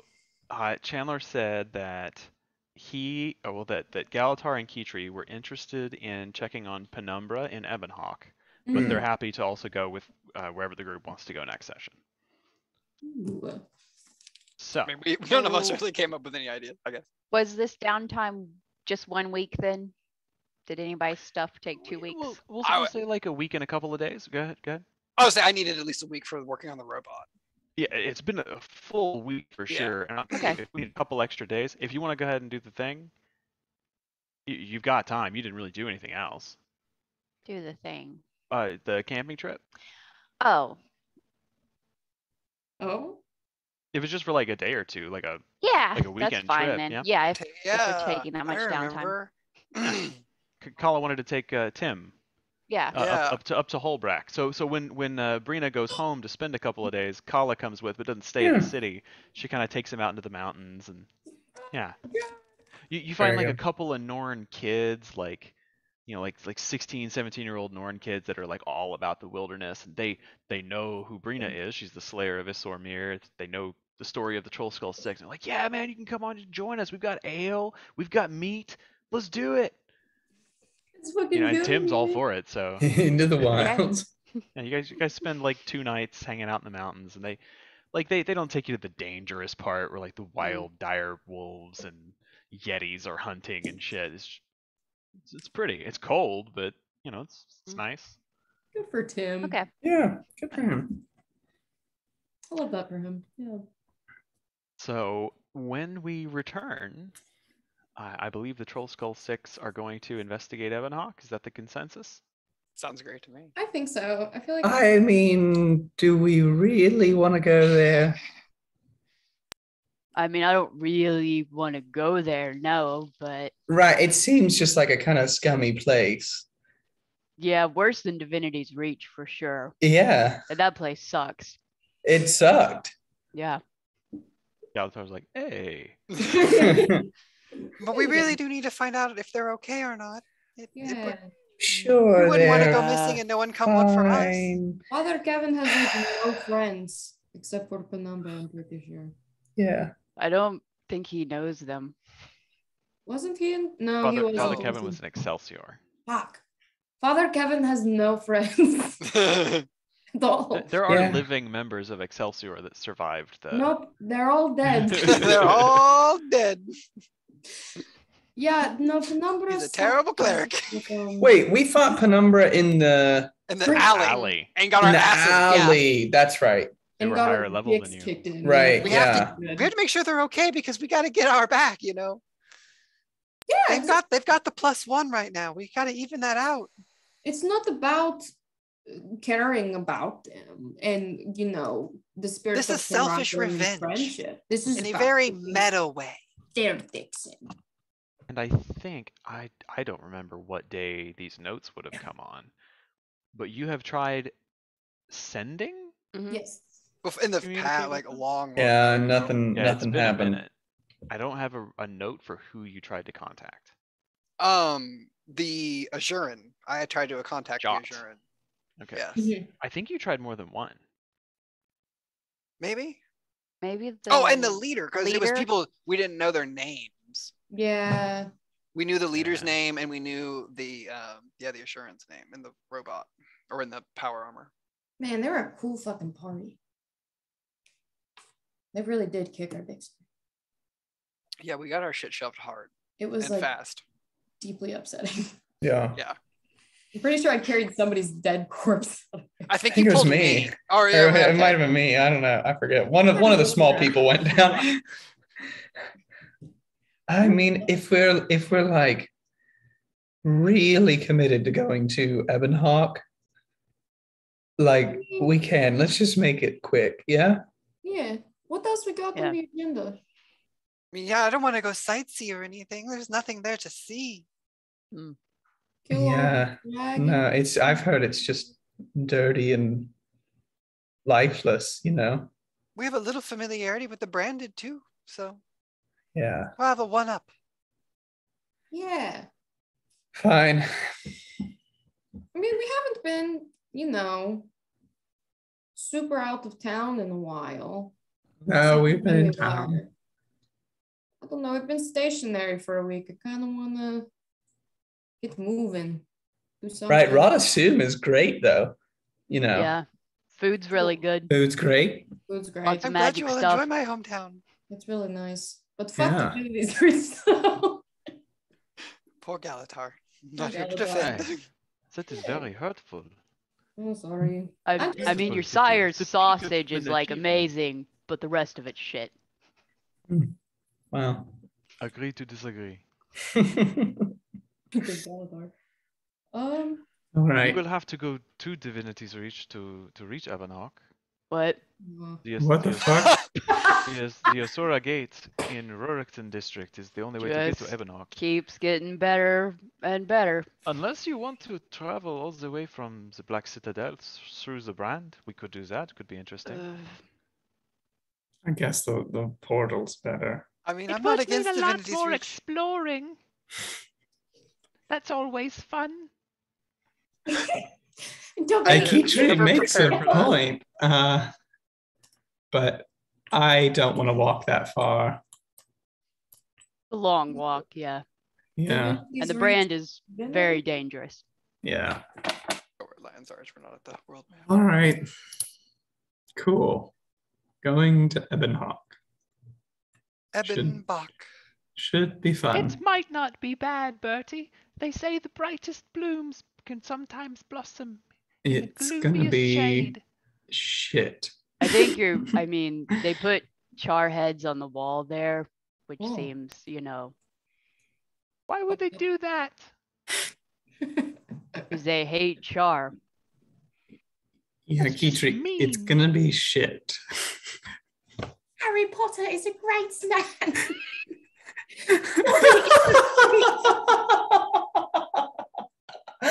I'm sorry. I'm trying. It's really good. Master has given Darius the sock. Dobby's free. I'm sorry, Mary. I did not intend that to be Dobby. That's all Oh, it hurts so much tonight. Oh God. Oh man. All I right. haven't had any alcohol tonight. I only had one Doesn't glass of make wine. sense. Like I I'm like not. half a I'm bowl. not even buzzed. I was so fucking sober. I like having one small glass of wine could drive a car right now. Okay, on to Ebon Hawk. Yeah, so we will cut it here, and when we resume, the party can prepare. And if we've missed anything, we can go over with Shaman and Mary what they wanted to do. Let me stop the recording. Oh yeah, so we plan next Saturday is what I have. We have it on That was the what I board. had, yes. All right.